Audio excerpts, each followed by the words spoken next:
Friends, fans, and fine folk, grab your drinks and snacks and come on down to the in-person campfire for this short rest with me and my live guest, Annabelle, Modular Realms. We're in person. Hey, we can. What? In person with one of my guests. I can poke him. This is only the second time we've ever done an in-person short rest, and it's the first time it's ever a pre-recorded one. So if you're watching this on YouTube, you're not actually missing out on having an in-person chat like the rest of the Twitch from every other short rest so far. If you're listening on YouTube or podcast later, there's no difference to how you're normally watching short rests. I have pre-asked my guests for my chats rather for questions this time, so I do have some pre-written questions to go through at the end there. I'm excited for that bit. Yeah, I'm excited. I mean, Also, for all of it, but where are we? I don't know. Just like This isn't my studio, my office. This No, isn't it's my over little in my your little bedroom. bedroom with lots of minis behind me. This looks like some sort of a tavern. Some sort of What? a Viva La Dirt League tavern set. no. That's right. We're in person and we're in a tavern set. I'm not sure if you can see the background there, the corner of the tavern with all of the notice boards. It is freaking badass, by the way. Like, before we started, I spent a good 10 minutes going around going, While we're dealing with tech gremlins. What, me? Tech gremlins? Never No, would have believed it. That's not a thing. While we were dealing with that, Annabelle was just like, oh, and then there's this bit, and there's that, and oh, look at this bit, and she's laughing at all of the little like in-joke Easter eggs on the board behind us. They're pretty great. Yeah, there's lots of things that will just never see the light of day, but they're there to amuse us more than anything. Well, welcome. It's great to have you here in Auckland in the Viva La Dirt League Tavern Yes. studio. It's a new experience for me as well. First time using this tavern for anything other than D&D. Ah. Yeah. yeah. Why don't we start? If people don't know who you are, why don't we start with who are you? Oh, hey, I'm Annabelle. I'm a huge nerd. I started my business Modular Realms, so I make magnetic double-sided dungeon tiles. I provide some of the terrain that gets used in NPC D&D. Mm-hmm. And yeah, I don't know. That's Yeah. where people would know you from. Where do people most likely know you? They know you from Modular Realms. They also know you Yep. from your streaming. You stream on Twitch. Oh yeah, right? I do. I Yeah. do. And what sort of stuff do you stream on Twitch? Mondays I usually do painting of terrain, and then Wednesdays I do world building, because Right. Yeah. world building. World building Wednesdays. Nice. Yes. And then Friday I do whatever.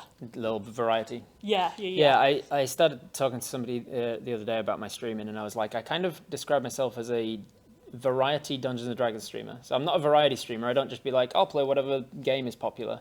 Like, it's always D&D related. Yeah. But within it's not just like actual play. I'll do a little actual play with the audience, the interactive games.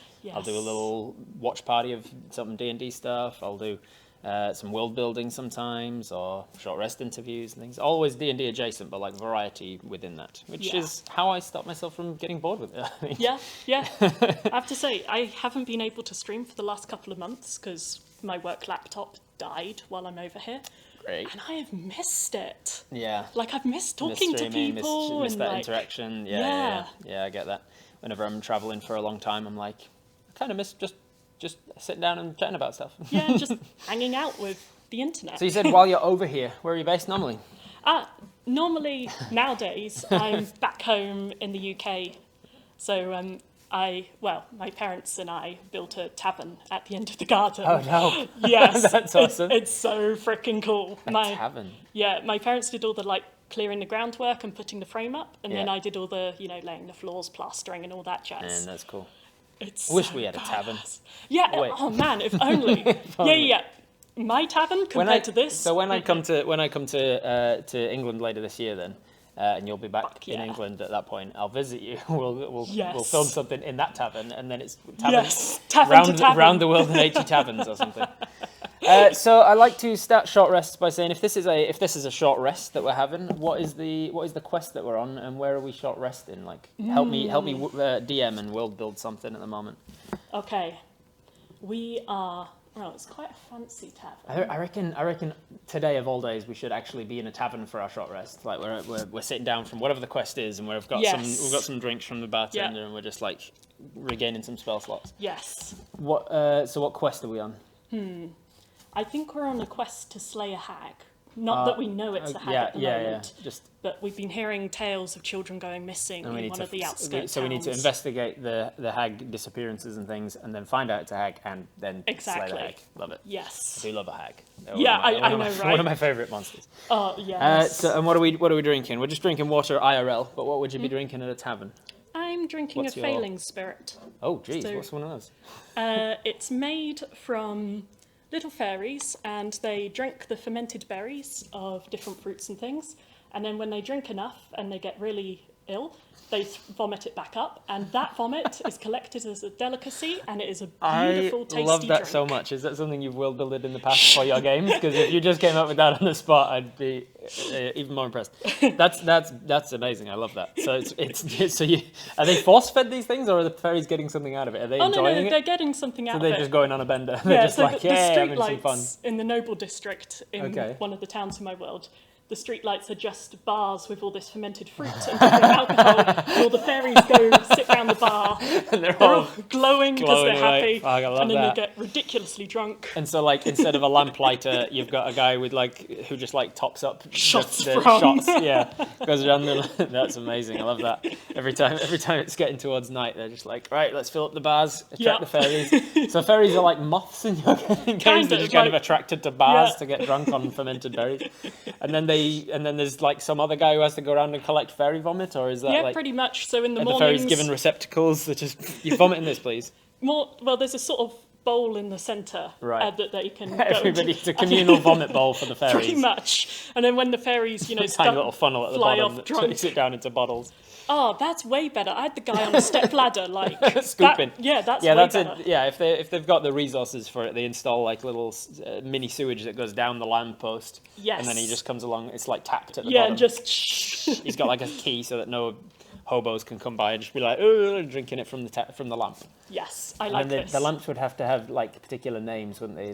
They'd be I just called them the Fey lights, but it needs something that they just start out being called Fey lights, but then the colloquial population start to refer to them as something else. Yes. So there's I'm sure there's some play on words with vomit or chucking, upchuck or throw up or something. There'd be something. Lamp post. Chuck it in the comments. I'm sure you can come up with something smarter. Yes. So that's what we're doing. We're having a short rest. We're drinking our. We're on our way to kill a hag. We're drinking some fey vomit. Do the people who buy this in your game know what it is? And they're it's gross, but we drink it anyway. Kind of like the civet brew coffee thing that people like. It's gross, but it's tasty. I was imagining it like that most people don't know or don't think about it, and they're just oh, it's an expensive top shelf liquor. But then they're I don't want to know what's in my chicken nuggets. It's ignorance is bliss. Just give me the tasty, delicious fairy liquid. And then not fairy liquid. No. Don't drink fairy liquid. And then it's a different thing. The real connoisseurs are I like the one where they're fed whiskey instead of rum, or I like the ones where they're, I feel like there is a nefarious trade in it as well. In other populations, it starts out in this noble district and the fairy lights and stuff, and then it starts to get exported elsewhere, but the demand for it is outweighing the supply of it because there's not enough fairies in that particular area. So then people go out and they're like poachers. They go out and capture fairies and they force feed them to get drunk, and the fairies are like, no more today. I've got a hangover. I've already vomited 7 times today, and he's it's not just. I didn't ask if you were feeling sick. I asked you to drink this thing. A really dark kind of foie gras. Oh yeah, or how is it veal that's apparently calves that are prevented from moving too much so that their meat stays soft and stuff. Yeah. So kind of gross elements of the industry once a rich person gets a taste for something and doesn't care where it comes from. Yeah. Yeah. Yeah, there's definitely some world building there. I love that. So good. I love it. So your company, Modular Realms, I tend to start short rests talking about the name of your business. Where did Modular Realms come from? So I was brainstorming quite a few different names, and because at the start you don't really know what to call something, especially when it's going to be a business. One hard thing was I kept choosing names and then I Googled them and they were taken, and it was super annoying. Yeah. And I had to find one that I had the URL for or whatever. Right. And for a while I was going to be Sorcerer's Sundries. Oh yeah. And I was like, I quite like the sort of susurrus in that. And then I was designing logo, and I was like, oh, well, the D&D logo, it's got black and white and red, so I'll try and do that. Sorcerer's Sundries, And you it got- sounds kind of you like got- lightning bolts, Okay. like for magic. So I did these kind of lightning bolt 2 S's. And then someone told me to look up the SS logo. I thought that's where it was going. Yeah. It's like, ooh, lightning, sorcerers. This is going to be going really well. And I God. designed the Nazi SS logo. And I was like, Just happened across this. I've got this really cool idea that's like, and then I'm going to turn one of them. oh God, can you You're like, imagine? I think maybe you should look up a little history. You just Yeah. failed a history check entirely while you were Just- designing your logo. Just entirely. And then after someone said that, I just entirely changed the name. Because I was you were like, like, let's Oh. entirely away from that. I love that so much. That reminds me, I just was listening to No Such Thing as a Fish, the QI podcast. is that QI podcast? Because it's yeah, been it's- recommended on my Oh, thing. it's a fantastic! It's so funny. Okay. Stop listening to this podcast and go listen to No Such Thing as a Fish. And then come right back And then to come this back one. to this one. It's very funny. It's the elves of QI, the ones that come up with all the clacks and stuff and all that. So they're very funny. They're like the way that they riff off each other and come back to jokes like during the episode. It's very funny. But it's them telling facts and then kind of joking on that kind of very QI like. And one the other day was talking about the SS situation and how just that initialism, just SS, is kind of like soft banned from anything in Germany, to the point where they, if something is labeled as super small or something, it's like if it had an SS just in the label of clothing, the entire German military had to like tear out or like go back to a different supplier or whatever because they were. Because in German it would be like it would be 2 Ks, it would be something Klein, Kleiner, but they outsourced it to a different company that was using British or English or American or whatever, and so it came as super small. And they were like, no new thing, and they were like, no SS on the military uniform, even on the labels. Thank you very much. So very funny that you almost just came up with it for a company entirely. Oh God, can you imagine? So then you were like, let's read back to the drawing board. Yeah. Where did Modular Realms come from? They're modular dungeon tiles. And then Realms it kind of reminded me of just fantasy stuff. And There's certain scenarios where you use a term like realms, and it's like usually like outside of fantasy, you probably wouldn't hear about the realm of this or the realm of that. So it definitely evokes that fantasy nature immediately. Exactly. And the idea I have is that in the future, when I'm doing more things, I'll be doing I don't know, city realms or water realms. Nice. Yeah. You can diversify into particulars, groups and things. That's the plot.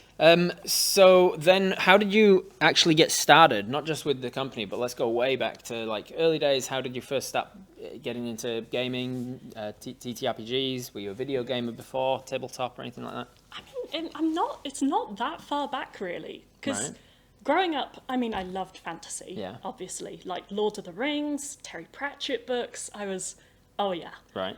But my friends weren't really into fantasy, and I was kind of a closet nerd for most of my, teenage years, even my undergrad.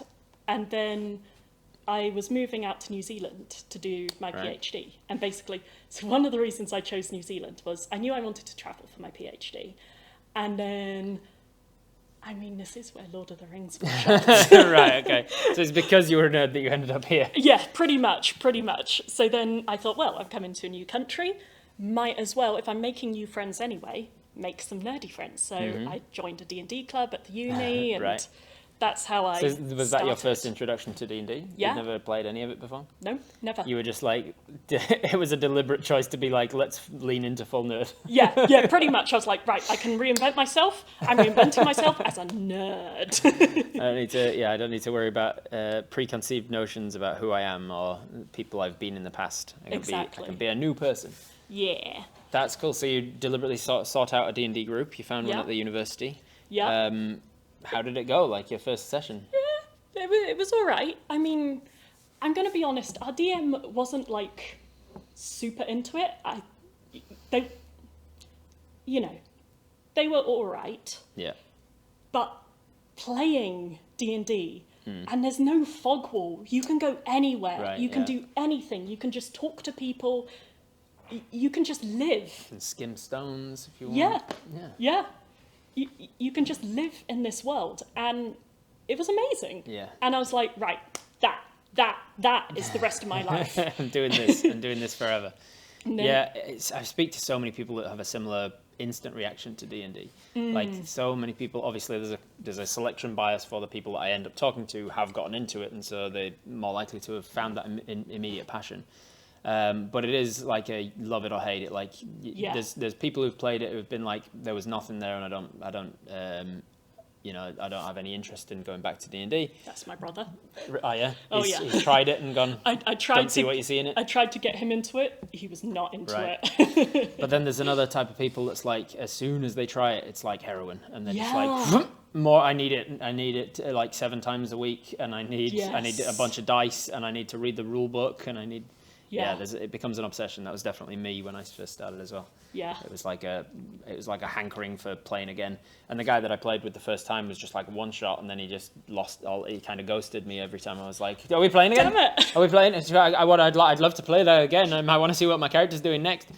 And so it was. I played it, and then it was like 7 months before I got to play it again. And I was looking the entire time, and I was like looking for video games that are D&D related, and that's when I discovered Baldur's Gate and was like, I played that when I was a kid. I didn't know it was a thing that I would then get back into again as an adult. I discovered Tabletop, the Will Wheaton series, and the just board gaming in general. I started going to a board game cafe on the regular to be like, anyone want to play games with me?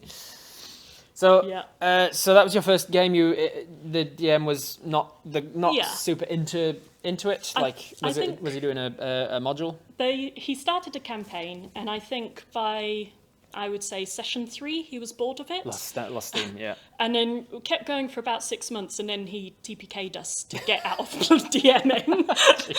Yeah, it was traumatic. And we left our donkeys tied to a tree when we went off, and then we never came back, so our donkeys will have starved. And at best. In a world of monsters, they were probably eaten. Probably. Terrorized, or like some like rot grubs have gotten into them. Sorts of things that could happen to your donkeys. Yeah, poor Jeffrey. Or some angel could have come past and just been like, snip. Yeah. Come. Yeah, you never know. Just lead them away. That's what I choose to believe. Yeah. Or the tree awoken, and the tree started walking away with the donkeys. Yeah. The good things could have happened with the donkeys as well. I'm sure that's what got happened. hit by a wild surge, and the donkeys awakened. Yes. So they've got thumbs. Went through Is wild that what surge. happens when you gain intelligence? Sure. You gain yeah, thumbs? you also gain thumbs. Intelligence is directly linked to thumbs. Chimpanzees are intelligent. They have thumbs. Yep, Humans are that's intelligent. true. They have thumbs. Dolphin. Moving on. Octopuses? They have 8 thumbs. They're all thumbs. They don't have anything but thumbs. So that's how you got into it to begin with. And how many years ago was this? Like, are we talking like maybe 3, 4, 5? Maybe. And you so you were in deep into like 5th edition when you started. Yes, that's the only edition I've played. Never played any of the others yet. No, which is Run-Miss. Yeah, same. I mean, I played one game with Lord Gazumba that was like a first E, second E kind of amalgamation.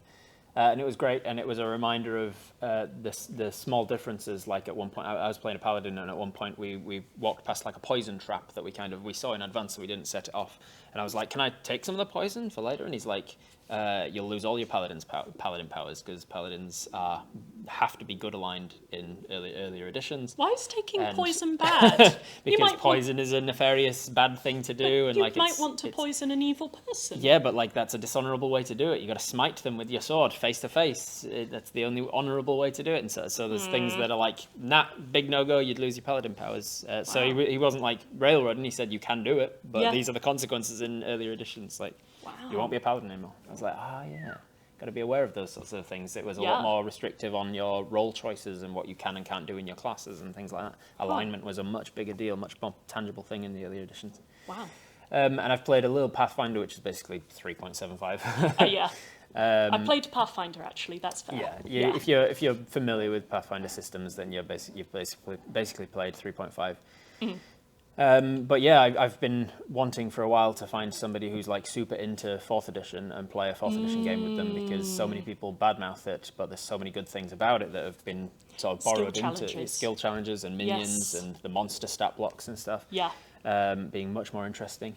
And so I want to find somebody who plays D&D, plays 4th edition like regularly and would DM me a 4th edition game, and I think that would be a fun one to experience. I might know someone. I also want to do a thing that I've been talking about for ages now, probably years at this point, where I do like a time travel kind of 5-shot or so, where we play, like kind of like a Groundhog Day situation. You play through a 1-shot entirely in 5th edition.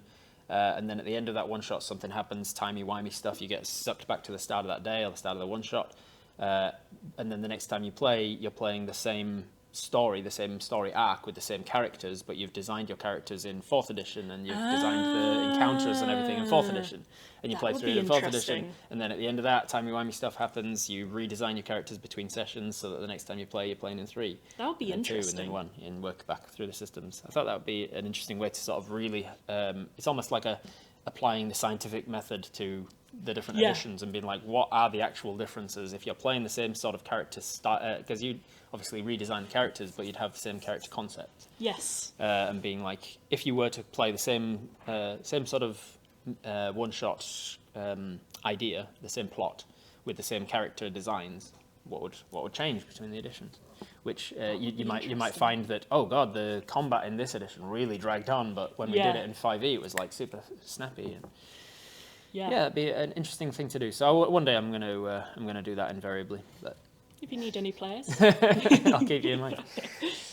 So talk about the next part of the journey. So you got this heroin in your veins. Yeah. Then the DM killed all our characters, so that game was over, and I couldn't find a new game, and I was like, but I need it. Yeah. So I did what most DMs do: is I then started running games, and I was awful, awful at the start. What makes you think that? What were some of your mistakes? So I was really bad at different things like working out distance and time, because that just doesn't work in my head. And as soon as you're like in one session, you're like, oh, it's a week journey to the next place. I did exactly that, where I was like, it's a week's journey, but it was only 30 miles. And then you look at the map and you're like, man, I didn't. The trigonometry in this world, this continent is non-Euclidean, okay, guys? There was like a really random gravity well over here. And so it just takes really long when you're moving away. It's a week to get there, but only a 2-day journey back. Yeah, it's uphill. Magic. It's a uphill magic when you're going world. back again. Yeah. Don't question things. Yeah, I didn't know. One of the worst things about being on screen for most of my DMing, like people can go back and scrutinize the details and be like, but in episode 2 you said this, and I'm if this was a table game with home friends, they would have forgotten that. I'm nervous because I'm meant to be starting a streamed game soon. And I'm real nervous about that because I do forget rules from time to time. And my friends, they don't even notice. Yeah, exactly. They don't notice. The world will. It's a double-edged sword, though, because it means you can also, if you have the time, go back and watch those episodes and be like, what did I say? What did that guy sound like? That's true. You can go back and listen to it and be like, oh, yeah, I gave him that voice. So it works out both ways. Yeah. What was the next thing? You started going? Yep. What made you so terrible outside of just not knowing distances? Apart from not knowing distances. Because everybody's crap at that. Yeah. I didn't know the rules. So I was trying, but you know when you're trying to make a ruling, but you don't actually know the rules. So the balance of the encounters is all way off. Oh my god, my balancing was dreadful. I nearly killed him with a goat. It was, Oh man, that's the clip from this episode. I love how out of context it is if people don't know we're talking about D&D. Yeah. Oh, my balancing was terrible. I nearly killed them with a goat. Threw a goat at them? It was an average Tuesday. Yeah. That's amazing. Killed them with a goat. And then some other times you throw a beholder at them and you're like, nope, they killed it. They killed it immediately. I haven't done a beholder yet. No, neither. That is my dream, is I want to do a beholder and play it smart. Yeah. And have them fight it in its lair. So they'll have to be really high level to take this on. Which is why I haven't done it yet. Because so few games get to such a high level that it'd be they need to be level 16 to survive this encounter, I'm telling you. And if it's in its lair, and if you play it really cleverly, maybe even higher. Yeah. And I'm like, because that's the thing. Like, one of the reasons I've been longing to play Beholder for so long is that the lore of a Beholder is they are spending every waking moment thinking of contingency plans for if stuff goes wrong. Yes. And so it says specifically, it doesn't matter if they come in polymorphed as fairies and then turn into T-Rexes. It doesn't matter if they smash through the skylight riding on baboons. It doesn't matter if they teleport into the lair and then have powered kill at the ready. The Beholder has thought of it. Yes. And the Beholder has got a contingency plan to deal with it. Yeah. Because they are super paranoid and they are very magical. And so the entire thing is basically saying to the Dungeon Master, this is the monster that you can metagame. Yeah. Without feeling bad about doing so. Yeah.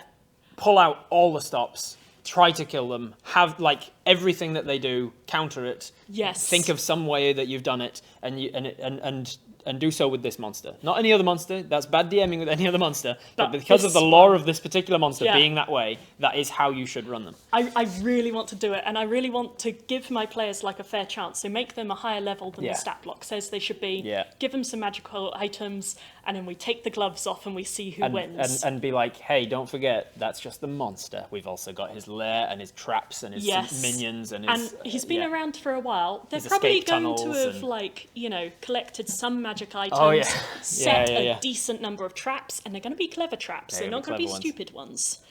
Oh, they might have stupid ones to lure you into thinking that the traps are all stupid. Yeah, exactly, yeah. And then, like a trap that's like, oh, the room's filling with a thing, and there's a puzzle over here, and it's relatively easy to solve, and you solve it, and then all that happens is it does the programmed illusion, and the Beholder just appears and be like, fuck, you guys are stupid. What? And you've already lost half your time worrying on the wrong puzzle. The actual puzzle is something else. Yes.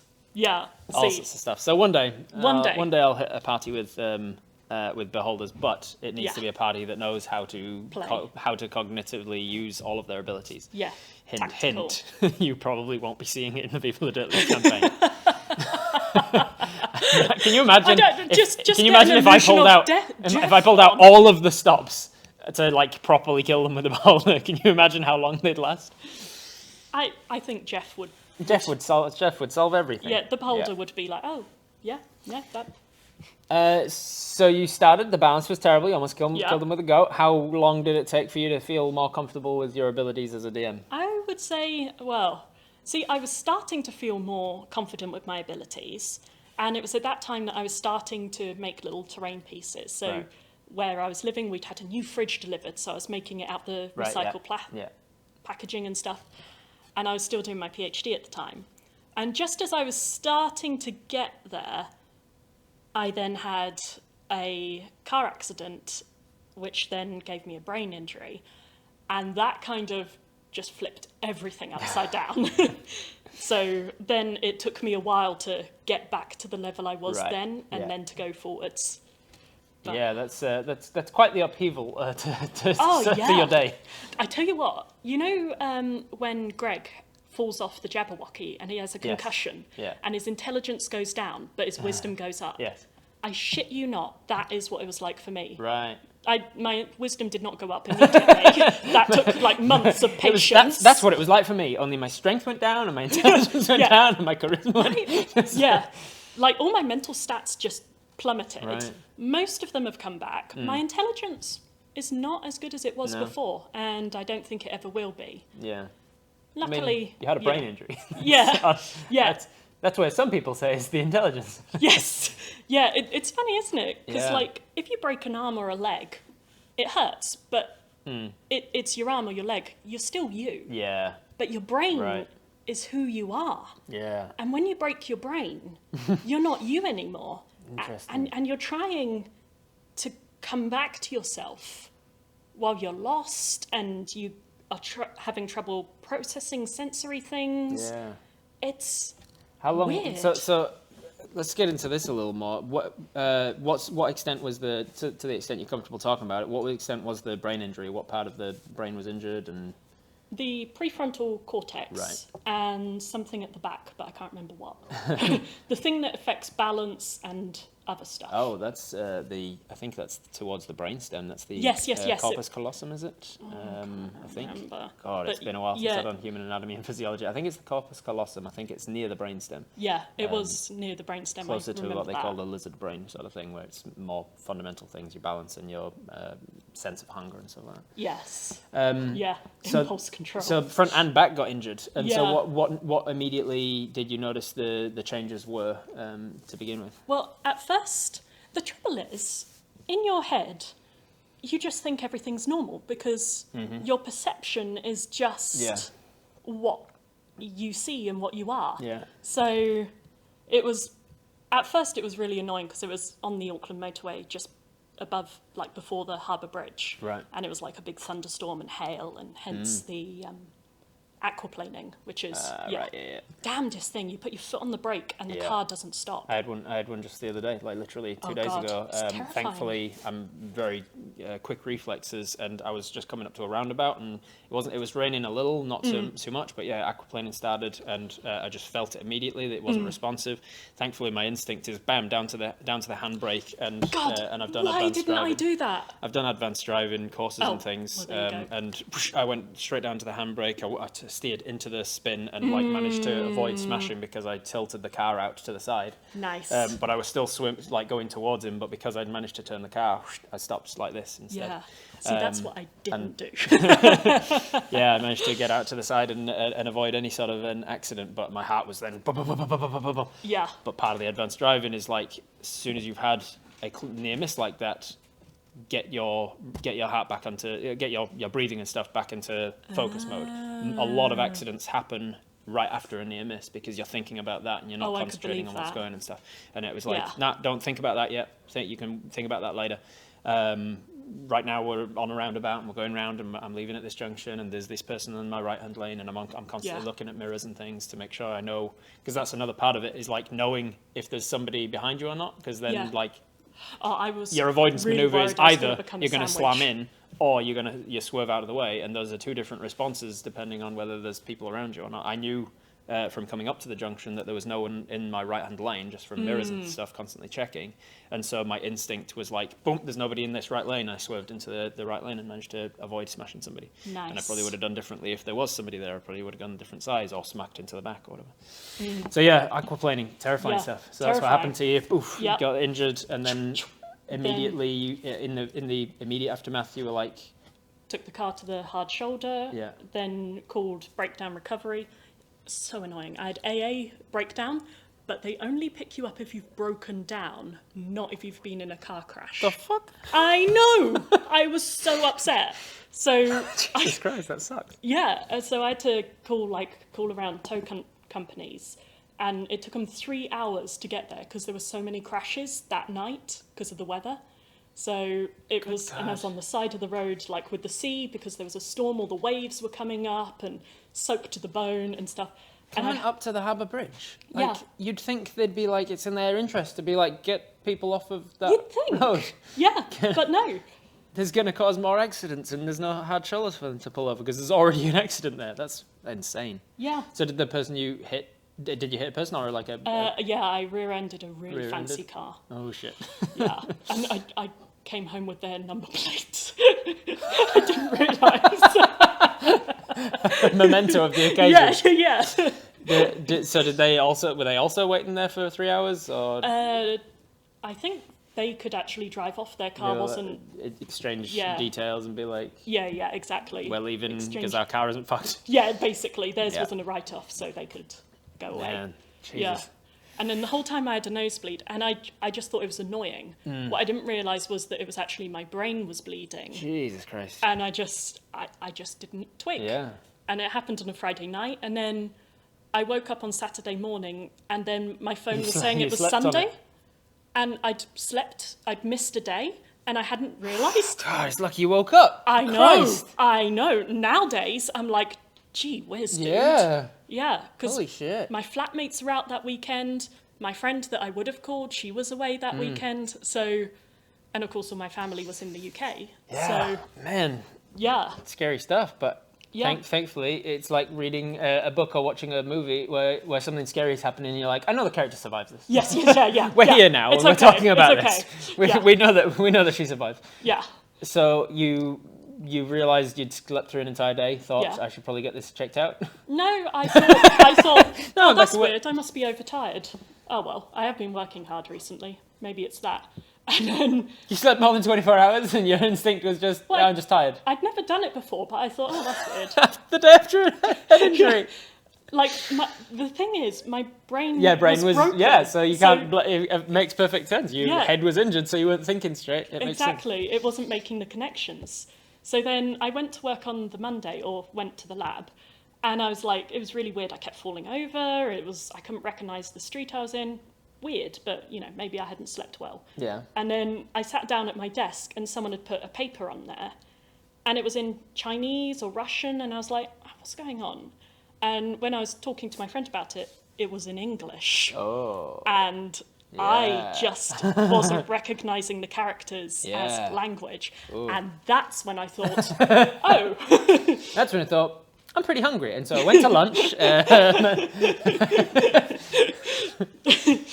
So yeah, then I went to the doctor like 3 days afterwards. Jeez, And they were Louise. like, oh yeah, no, that's a brain injury. And then They got you scanned and was like, there's Yeah. a bleed here and there's this and this. start all the neurophysio, which is Yeah. physio for your brain, not your body. Yeah, I was going to say, so was there any, like, they didn't need to do any surgery? No. It was was- any medicines? Painkillers, I imagine, at least? Yeah, well, I was getting migraines a lot, and they gave me migraine meds, but I didn't take them because I felt, I don't know, I always feel weird about taking meds, which is weird because I was a medicinal chemist designing medicine. Yeah, I know. Like, yeah.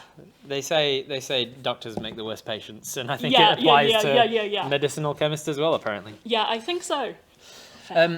So you're given meds that you don't take, so you're just suffering through migraines. Yeah. You're starting neurophysio, which Yeah. is amazing. What sort of things are they giving you? Like Sudokus? What are they? Oh, well, at first it was relearning to read. Right. And that they gave like a blue glasses, because apparently blue light is better for Okay, interesting. your brain in that way. And also having to read to a metronome. So it okay. tick to the new word.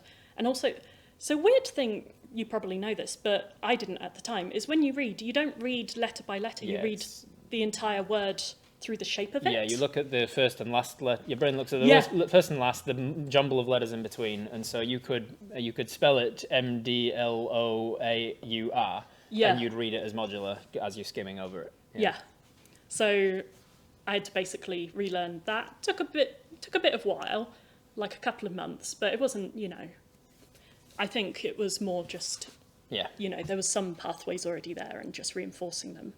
And then some of the things I struggled with was like dealing with lots of sensory input. So like the idea of walking down the street. So you're walking, you're also looking around. Right. Yeah. Also, there's a guy mowing his lawn. Yeah. There's someone chatting.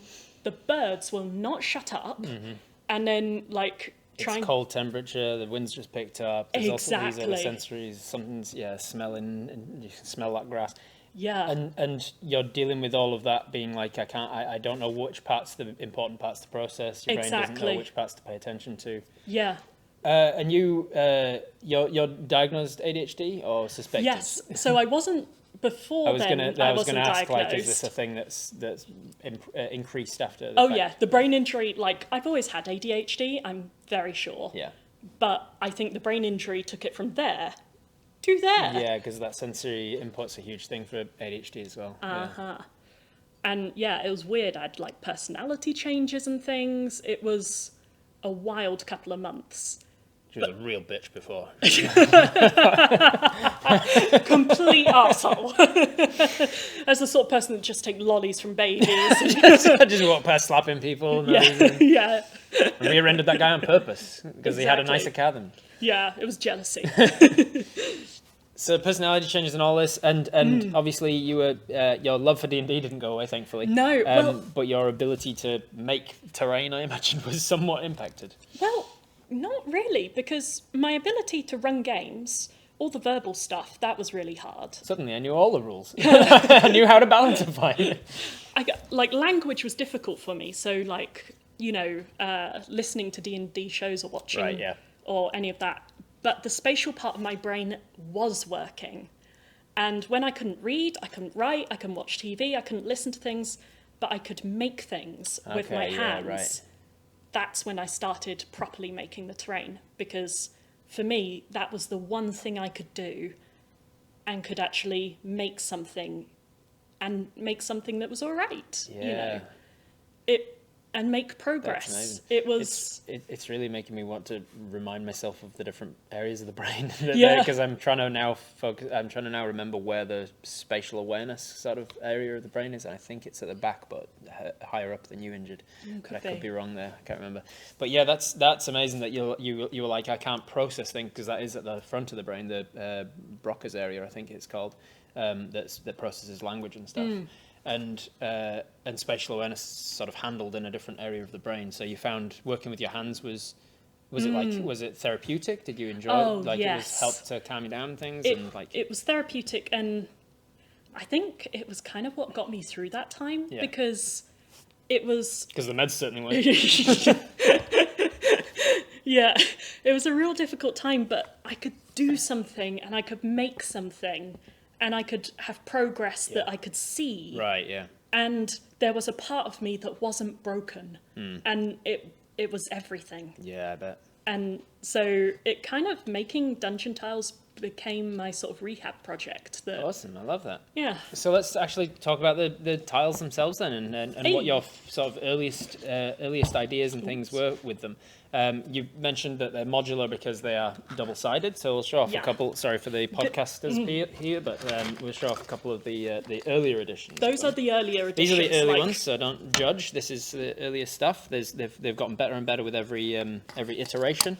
Let me try and find. Yeah, I brought some of the very earliest ones that I brought. So you've got your you saw this in the early games of D&D Adventures of Azerim, before it was even called Adventures of Azerim. Epic NPC Man D&D.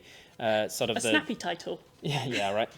It's now actually technically called Adventures of. It's now technically called Epic NPC Man D&D : Adventures of Azerim, I think is the after that. Nice. Yeah, really. Simple, nice acronym.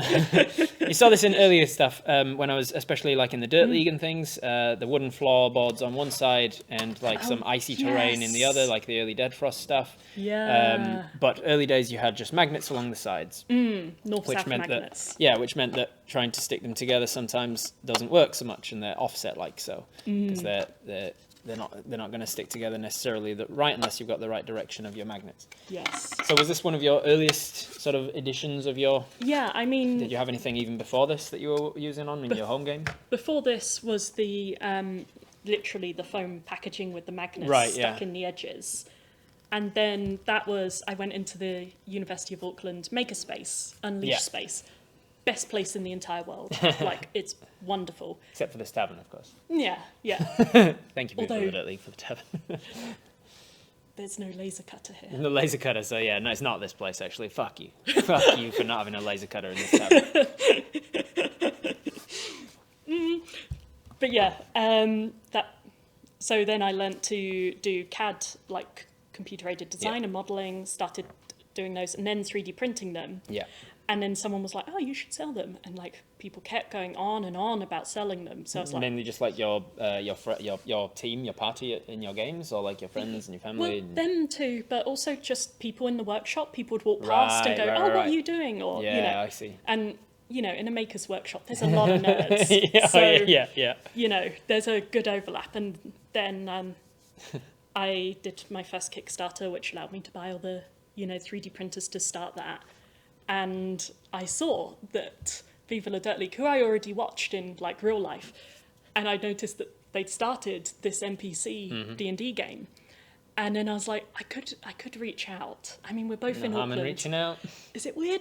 And I just sent a random email, and it actually got answered. They sent a random email. The email got passed on to me. They were like, you want somebody? It sounds like they'd be sending you terrain for free. I was like, I love free things. Yes, I'll take your free stuff, especially minis and terrain. Like most people get into D&D and become like a dice gremlin immediately, and like hoard dice, and I want a new set of dice for every character. And over the years, I have accrued like 100 sets of dice. But I've bought maybe 2 of them. I'm just not a dice gobbler. I see pretty dice at conventions and things. I'm like, that's nice. I have no desire to buy them. The only ones that I have desire to buy are like novelty ones, like big ones, or like a D18, or like a ones that have smiley faces on each side, so that you like can roll your emotions of your NPCs, or something that's like cool. silly little things. I've got a D8 that is the 8 directions of a compass, so that you can just randomize direction if you need to for a confusion spell or whatever. So I've got like weird novelty ones that I've bought for myself. Most of the other ones have been sent for me by my like dice sponsors and things, or fans. So I'm not really a dice gremlin, but I am a mini gremlin and a terrain gremlin. Like, I'll have minis and terrain and be like, I'll have more of that, please. Yeah, I need more. Yes, I've got a tiefling, but have I got a tiefling with 2 swords? Yes. Have I got a tiefling with 2 swords and a hood? There's a different thing. I need a specific mini for every specific instance. All of them. So yes, when I got the email passed on to me from Viva, being like, this lady's in Auckland and she's willing to help us out with things. Would you want to talk with her? I was like, yeah, let's set something up. Yes. And so the very early stuff, I think this was one of the very first things you contacted me about what I'm working on, and I was like, they're about to go to a very frozen part of the world, and the Dirt League. The Dirt League was one as well. That tree thing was I said, hey, I'm about to send them to a criminal organization. Their hideout is inside a trunk of a tree, so it needs to be about these dimensions and like have a doorway. So if you go back and watch those episodes, you specially made that tree for me. That was what's so the process there of like making something that has been bespoke asked for? What is it? Where did you start when I asked for a tree? I mean, to be honest, I started by looking at trees and then trying just in the wild. Yeah. And then staring at trees, looking for inspiration. And then I looked at the bark and I thought, I don't know how to model that yet. So I then started looking at, wood with the striations and things. Yeah. And then I kind of sculpted the inside. And then I did the outside as square so it would fit on the things. Nowadays, I'd probably design it differently so it looked more organic, but it still looks like it, because it was only the interior of the tree that I was interested in, because that's where the encounter with the head of the Dirt League was going to be most likely. Yeah. So it fit its purpose very well. And then you also gave me things that I didn't even ask for, like a hidden trapdoor. About that one. So this one, sorry for the podcasters, but you've got a tile here that is completely modular. We've got a floorboards on one side and just stone dungeon tiles on the other. And then this one, there's dungeon tiles, but the middle piece is a trapdoor, so it actually is hidden until they step on it. And on the other side, it looks like an actual trapdoor that you could put in your tavern with a little ring on it and everything. Hey. So you gave me some, and it's magnetic, so that piece comes out entirely, but just connects with magnets. It was one of the first things that attracted me to your offer of putting things together, is that at the time I'd just been given some from WizKids? Yeah, WizKids Warlock something tiles. Yeah, Warlock tiles, yeah. And they're fantastic tiles, really beautiful stuff, but they connect with like little pieces of plastic that are designed from razor blades. Because you have to, instead of using magnets, they've got like little holes in the side of this piece and a little hole in the side of this piece, and you put the connector into there, which is and you quite have to, spiky, I will say. And you have to put it in with the force of about an African rhino, I think, and you until eventually it clicks in, and then you do the same here, and you click it in, and it clicks in. And then eventually you have to pull them apart again, and you've torn your fingers to shreds. I think I remember when we first met for coffee, you had calluses and blisters on your fingertips. It was shortly after putting together the tiles for, I think it was the Hill Giant fight. Yes, yes. And the Hill Giant, I wanted it to be like lots of levels to it and things. Mm-hmm. So if you go back and watch that, there's lots of levels, but you should appreciate how much pain I put myself through to make that Hill Giant set. Because it was the night before, I was up to like 2 a.m. just like clicking all these bastard things together. So then you came along and was like, oh, just use magnets though. And then you do that and it sticks together. And then not only that, but you can turn them upside down and it sticks together. I was like, what? Please, yes, forever. So this came, the terrain pieces, I think, I then said, like, yeah, going to the dead frost, there's got to be an icy area. So you made sure that each of the pieces you gave me had, like, ice on the other sides of them as well. Yeah. You gave me this cool, what would you call this, a bridge, a natural ice bridge with things on it. Yeah, and then those cursed river pieces. And the river pieces, oh boy, they're amazing. They look fantastic, but boy, are they not modular. Yeah, they're right. not usable in other ones scenarios. that you have are actually not my final design, but to be honest, I left it a bit late to make them for the gaming session. So, and my resin printer wasn't working. So I had to call around Auckland and I found a dude that would actually print them for me.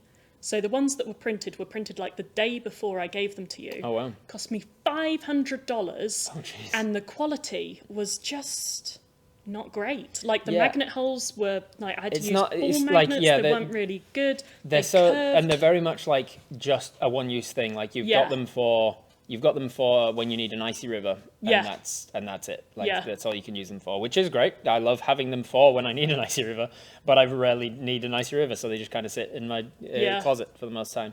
So for $500, go and watch those episodes again and admire and marvel at those icy river tiles, and comment on those videos, being like, "Wow, Modular Realms did a great job making these icy river tiles." And think so that of we me can get our eating money beans for 2 weeks. so that we can get our money's worth out of them. So then what did you do after that? Like, what's the next stage of evolution for Modular Realms after these north-south magnets in the sides and stuff? I tried to have a Kickstarter to do those river pieces, Yeah. which did not work out. Mainly because, see, here's the thing about Dungeons and Dragons. It tends to happen in dungeons, not on the banks of rivers. And, I mean, it makes sense. So not as many people are... Yeah, they're a one-use thing, and like people are like, you get to a river and you cross it. It's one of the problems actually about the way that a lot of people DM is to hand wave a lot of that exploration stuff and not turn it into an encounter. When people are talking about encounter building and balance and stuff, and everybody's just breezing through it and they never run out of spell slots, it's like, because you're only giving them one fight and then they have a rest again. Yeah. If you have puzzles and encounters and exploration stuff, then make them use spells to get across the river. Use the wilds. Use the wilds. If you're doing that, then you're also not devaluing the ranger. So the ranger's not a bad class. Everybody badmouths it because they're just hand waving all of the things the rangers are good at, all of the exploration stuff. Plus, you get time and space for characters to like interact with each other more. Yeah. Unfortunately, if a lot more people were like, "Yay, exploration," maybe the river tile Kickstarter would have done better. But hey, everything's a success, because although it wasn't a success in Kickstarter, you learned a lot about what people want, how Kickstarter runs. I learned so much from that. Like, it was quite a humbling experience, but I learned so much and I can't regret it. So then after that one, I was like, right, okay, market research, I'll do that. And then discovered that what people actually wanted was more simple things. So I started with these terrain pieces. One massive change I made is where these are directionally north-south magnets. As you demonstrated earlier, you get that thing where they repel. Annoyed the heck out of me. Yeah. So I then changed it so that the magnets auto-rotate in their sockets. So your design process for this, we'll grab two the auto-rotatey ones. Is that one? No, this one here. Hang on, I've got here. So you have like little little holes, little divots inside the plastic. Or resin? Plastic? Resin? What are we talking for these? I think these are HPS, so polystyrene of a sort. Right, okay. High impact polystyrene. So inside them, tiny little holes, and then you've got like little ball magnets, essentially? No, I started with ball magnets. Right. But the annoying thing about spheres is that when they touch each other, they don't have a huge amount of surface area. Yeah. And magnetic force drops off quite a lot with distance. I think I had some of those ones as well. That was the next stage of the evolution, wasn't it? Where they were still... I think that's what the rivers were. I don't think I brought them actually, but there was like, you could actually still see the holes. It's amazing to have been... supported Modular Realms this whole time, because I have seen right from the early days of like north-south magnets, and then the evolution to a little hole in the side where the ball magnet comes out, and as you say, like tiny little ball bearings they don't stick together too well. Oh, I'll tell you what they are in. My rocky terrain, so like the mountainous stuff. Yes, So whenever you see me yes. using like mountains, like vertical pieces and things, they join together with those, which is fine because you're not moving things on them, then you're not making bridges out of them, and so the ball magnets are fine for that. But then you moved on to ones like this, which is fully internal. So these aren't balls in this one? These no ball magnets? Cylinders, because you can have a longer surface area, so you get a stronger snap. I see, nice. Yeah. But they still spin when they... Yes. So you can now have no repelling between them. I tried to get the tolerance enough that you could shake them and not hear too much rattling. Some of them you can. A little, but most I mean, of them, hey, you can't have everything. You gotta have something's got to give, and if it's the rattle, then it's much preferable to it being a nice strong connection like these. Yeah, and then to also be able to rotate nice. So, yeah, that's been my next step. I had a Kickstarter. That one did really well, and then fulfilling that Kickstarter, that was the end of 2021. Things got a little hairy for 2022, so as the Kickstarter finished, well, it was midway through the Kickstarter going, we were in lockdown, it was level 4, and then, annoyingly, I, started growing a tumour, and they thought it was cancer. We're not quite sure if it was or not. It was left as a question mark. Again in the brain or elsewhere? No. That was a breast tumour. Right. And so directly... They were like, get rid... Yeah, so within 3 weeks... We don't know what it is, but get rid... Yeah, pretty much. They were like, fuck that. Yeah. Get it out. Smart. So then while Get yourself checked, everybody. Yes, Can happen at any age. Do it. Any it's age, worth any it. people. Because honestly, this was 3 weeks from noticing it. Within 3 weeks, it had doubled in size. And then it was just a surgery thing, get it out, and that's it. No chemo, you don't have to worry about it. Get checked, do it early. It's great. So then that was going on while I was trying to do the pledge manager and fulfill the Kickstarter, which was all quite a lot of stress, put me back a few months on my deadlines. And then after all of that, I kind of moved back in with my parents because I hadn't seen them throughout COVID and stuff. Right, yeah. So I was like, I'll move back home. And it just I think the stress of all that and then going home and then I went to a wedding and it was really noisy and the sensory overload because the brain injury stuff has got better over the years. But you still have a brain injury that you're going to work through, yeah. Yeah, it's a scar that will be there for life. Yeah. And basically I just pushed myself too much and 2022 my mental health just plummeted. Right, yeah. So it took a little while to get back onto the sort of jiving. And then the end of 2022, things were I opened the online store, started going to conventions again, and all that stuff. And then 2023 was me basically building the online store, because when you're a solo entrepreneur, you'll know this. You have to learn marketing. Yeah. You have to learn so many different software, all the video editing, audio editing, scheduling. Then you've got to get a marketing strategy, do a mailing list. You've got to learn to integrate all these things, manage your inventory. This is why I have a fancy unicorn to do all of this for me. Yes. I couldn't do this without my deputy Fancy because she just handles a lot of that bullshit. And I'm just I wouldn't be achieving anything if I had to do all of the stuff that comes with trying to do all this alone. Yeah. I need a fancy. You need a fancy, yeah. Yeah. Yeah, everyone needs a fancy unicorn. Everyone. But So you started all of that stuff again to 2023, and with the increase of your business and stuff, your mental health increased with it? You were working on that? I did, a lot of work in therapy, got the ADHD diagnosed, got meds, all of that stuff made a huge difference. We talked... Sorry, I just realised. Right in front of the mic. Yeah. We talked a while back when we caught up for coffee about how ADHD meds for you was suddenly finding out that you've not been having 20/20 vision and wearing glasses for the first time and being oh shit, is this how people see the world? It was amazing to have thoughts individually, to be able to have thoughts that were in focus, not just a stream of everything at once. Yeah.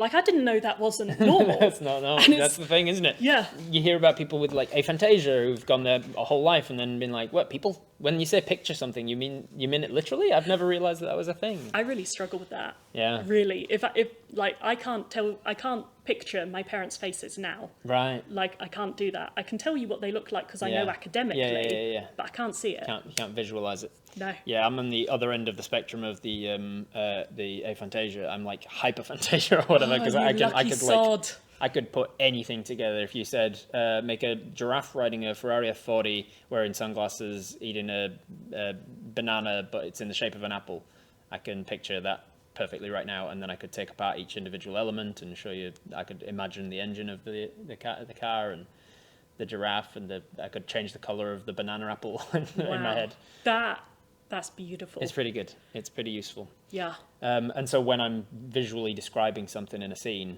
I have to make sure that I'm describing all of that stuff, because I'm aware that not all of my players can see the things that I can see. Yeah, I struggle with theatre of the mind. I really do well with that, because I'm like, I picture a scene, and then when people are like, if you're, oh, can I run over to the goblin? I'm like, no, you're still 50 feet away. Yeah. And I know where you are on the battlefield, because I've pictured the entire battlefield in my head. Yeah, whereas I will have no idea. None at all.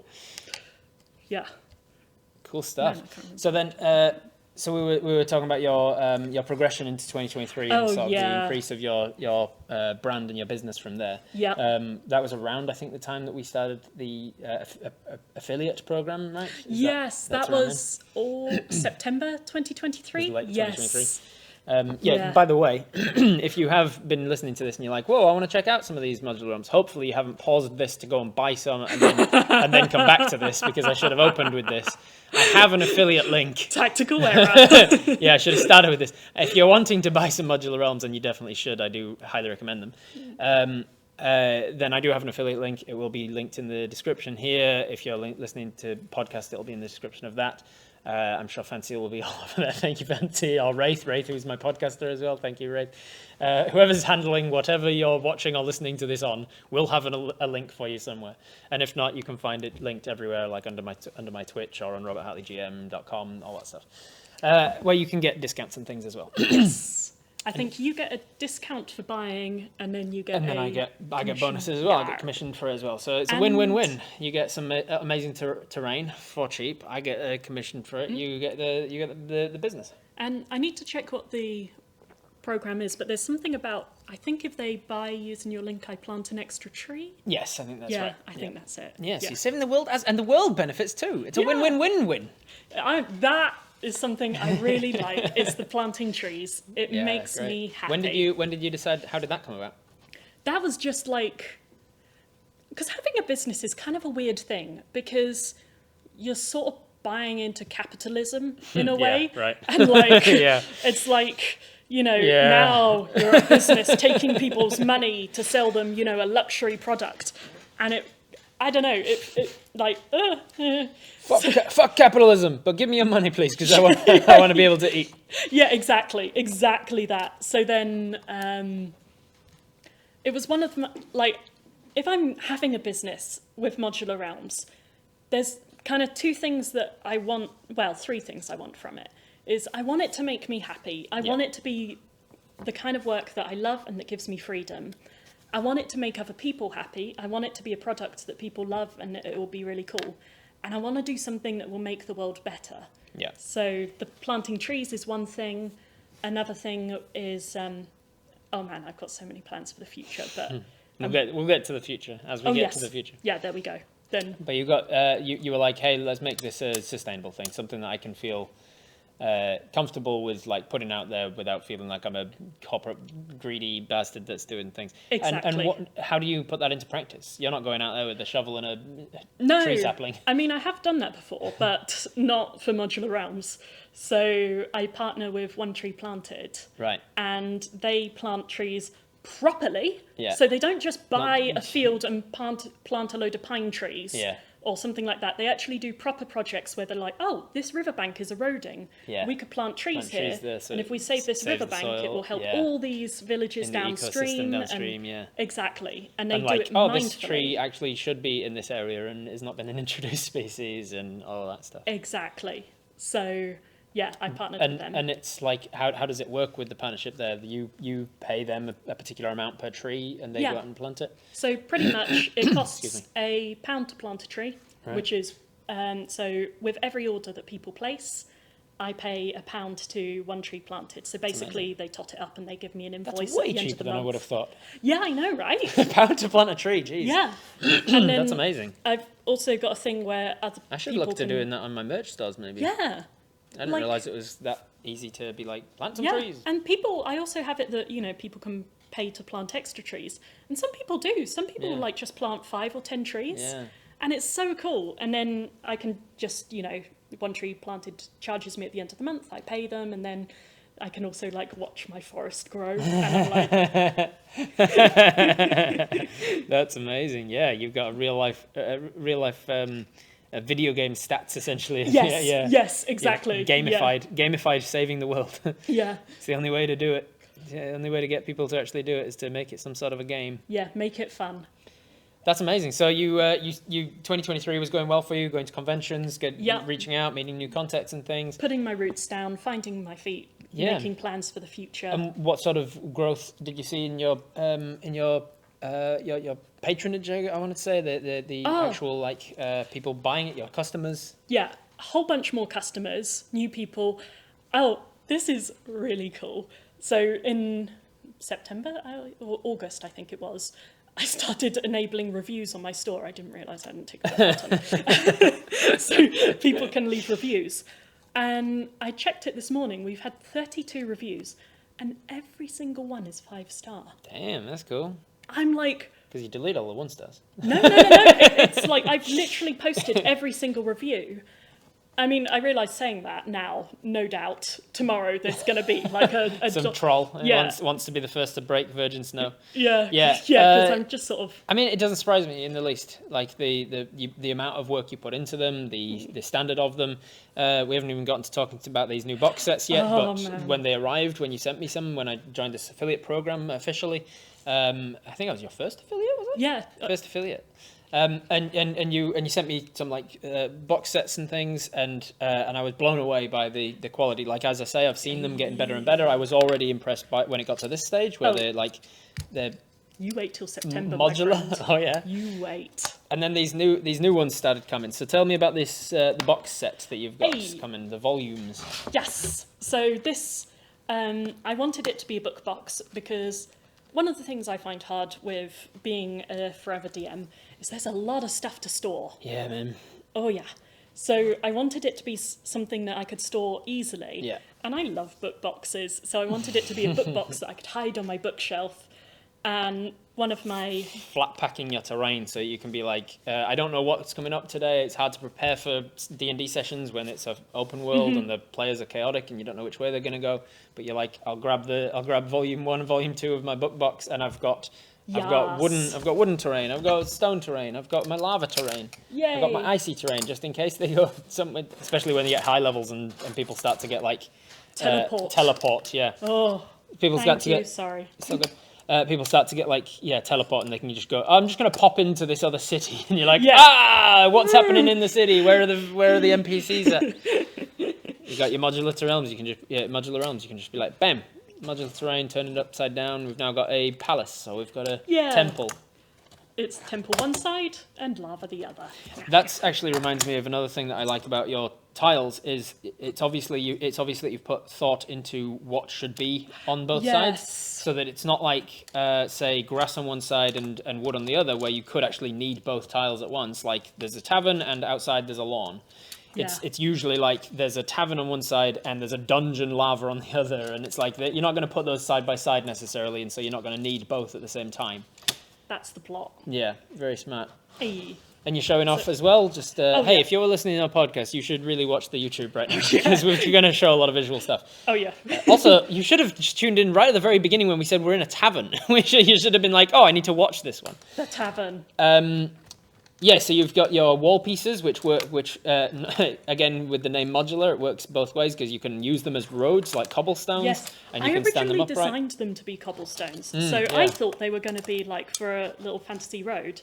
And then I was showing them to my flatmates, And one of them said, "Oh, look at that! You've built little walls." And I was like, "That's Yes, I have. exactly what I did." Yes, exactly what I'm so glad you picked up on that. Typical dungeon master. So you are getting better at dungeon mastering. Yeah, it seems. the improv. That's part saying yes, and I meant it. Yes. So, and one of the things I like with them is that, so I tried to do paying attention to detail, so you can do it so the cracks go over the edge or whatever. Yeah. But also doing things you can say, oh, you're coming up to the... Like Tsuro tiles, the dragon board game. Have you seen that one? No? I haven't. Oh, it's a really fun game where it starts off as basically an empty board but with a grid, and you're all tiny little dragons at the edges of the board, and each one is basically like a little 3x3, and they've got 2 paths leading in from every side, but they're all joined up. So this one might just go in a small like semicircle to this side, this one might be a straight line across there, and you place them in front of you, and then you have to follow from where you are to where the line goes to. And some of them are loops and things, and you keep placing tiles and like and it just reminded me because like you've designed it so that each one's the cracks all kind of sort of go off of one tile and onto another, and Tsuro's kind of in the same way. And the idea is you want to be the last one alive. You want to place tiles in such a way that it forces your enemies to bash into each other or to go off the edge of the board. And I think I played a similar game but with ships instead of dragons. Yeah, quite possibly. And then one of the things with the dungeon, with the double-sided, is you have them walk around and they're like, "Oh, I'll go into there," and you're like, "Ha ha ha! It's a pit trap! It's a pit trap!" You flip it over, and it's a pit. I love the enjoyment that you got from revealing that. Oh, it makes me so happy! It makes me so happy! It's a pit trap. Such an evil dungeon master. Oh my god, I love it! Make a dex save. And then they like roll a 17 because they're the rogue, and you're like, and it's like, oh god damn it, that was my moment. You never fall into my traps. God damn it, you guys. Or you make it, and then the next one's actually they jump over the pit trap and they another pit trap. A pit trap. Actually, I'm not going to spoil it because I'm hoping to play it live, but I've got one that's like you escape the trap or you have people jump over and they jump straight into another trap. That is one of my favourite parts is to like put a more obvious pit trap that has a DC like 12 to perception check to see it. And then on the other side is a DC 17 to see that one. And they're like, "Yo, passive perception, you notice there's something odd about this tile of the floor." Just jump over it. I love those evil things. I love it so much. Like, yeah. So when you started deciding on the box, you needed obviously the dimensions of it to be like enough to fit enough tiles in that people makes it worthwhile buying. And one of my players designed it for me. So I asked her to do a book box. She was the druid. Ariel, her name's Artello Cat online. She's really cool. And she designed the book box and stuffs.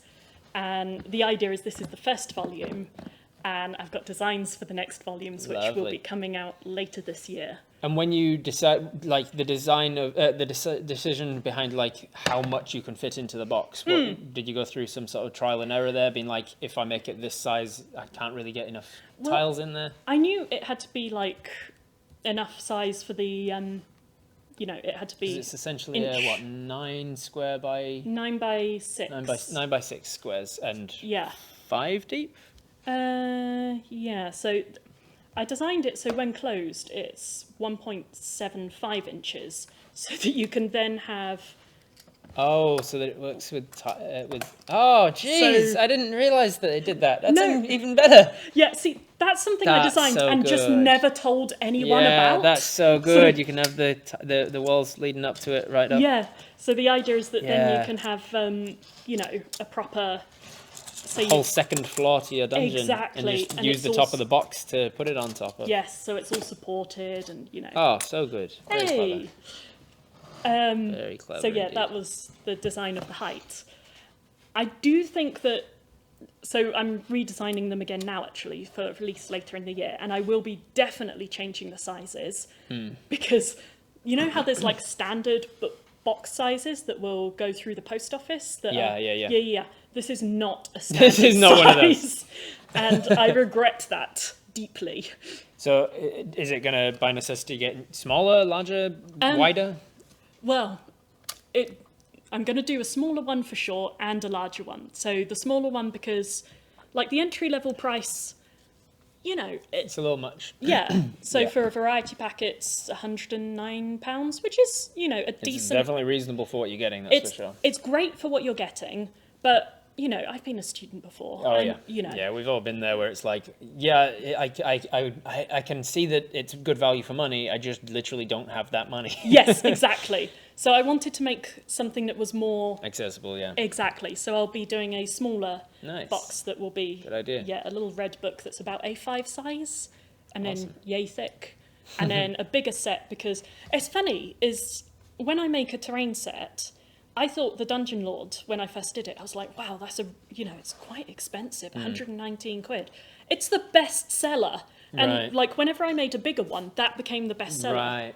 Which honestly begs the question why I haven't made a bigger one But again keep yet. making bigger one until they stop buying it. Yeah, why haven't I done that actually? But yeah, Here's all of the terrain you'll ever need for your life. It comes in a 1 meter by 1 meter box. it's a coffin just filled with terrain. you get delivered a coffin. Yeah. So my plan is to make an entry-level one that's a bit easier for folks. Also, I'm going to do it unassembled. So at the moment, these are 2 halves put together with all the magnets in it. Right. It's quite expensive to pay someone to do it, especially as it's made in the Right. UK and paying like UK wages for someone to do it. Right. So what I'm going to do is do an unassembled set. And get a bunch of kids to do it. Well, I was going to get the Send it to a people factory. that buy the stuff to do it Yeah, and just do an just do it instruction yourself. manual. Yeah. And then Clip them together, IKEA style. Exactly. So for people that like crafting and things. Yeah, because a lot of people are super into making things with their hands, and they get more invested in the tiles that they've bought from you because, hey, Yeah. I put them together myself, or I painted them myself, that sort of stuff. Yeah. Yeah. So hopefully that will really widen it so it's accessible. Cuts down on even your for the overheads, students. which means you can Yes. charge less for them, or give them more for the same price. and things, Exactly. while also just giving them and I don't imagine it's that like probably time consuming when you're doing it on the scale of an entire business, but when Yes. you're buying it for yourself, Yeah. not that time consuming. You No. can stick a movie on Netflix and glue them together. Yeah, exactly. Yeah. And then Very the clever. assembled ones, I'm getting sonic welded, which will Oh, make jeez. yeah. What's that? basically super held tight and shut. Wow, So okay. that they just, Sonic welded. oh yeah, Welded by Sonic. by sonicness. By Sonic the Hedgehog. So what's we're kind of moving into future terrain then, to future territory. What is the goal other than to redesign like sizes, constantly be adapting?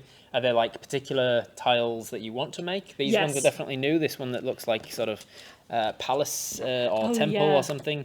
Like the sort of Oh, these are just- trying to describe them to people listening, like concentric circles of mosaic tiling. Yeah, mosaic floor tiling. tiling, yeah.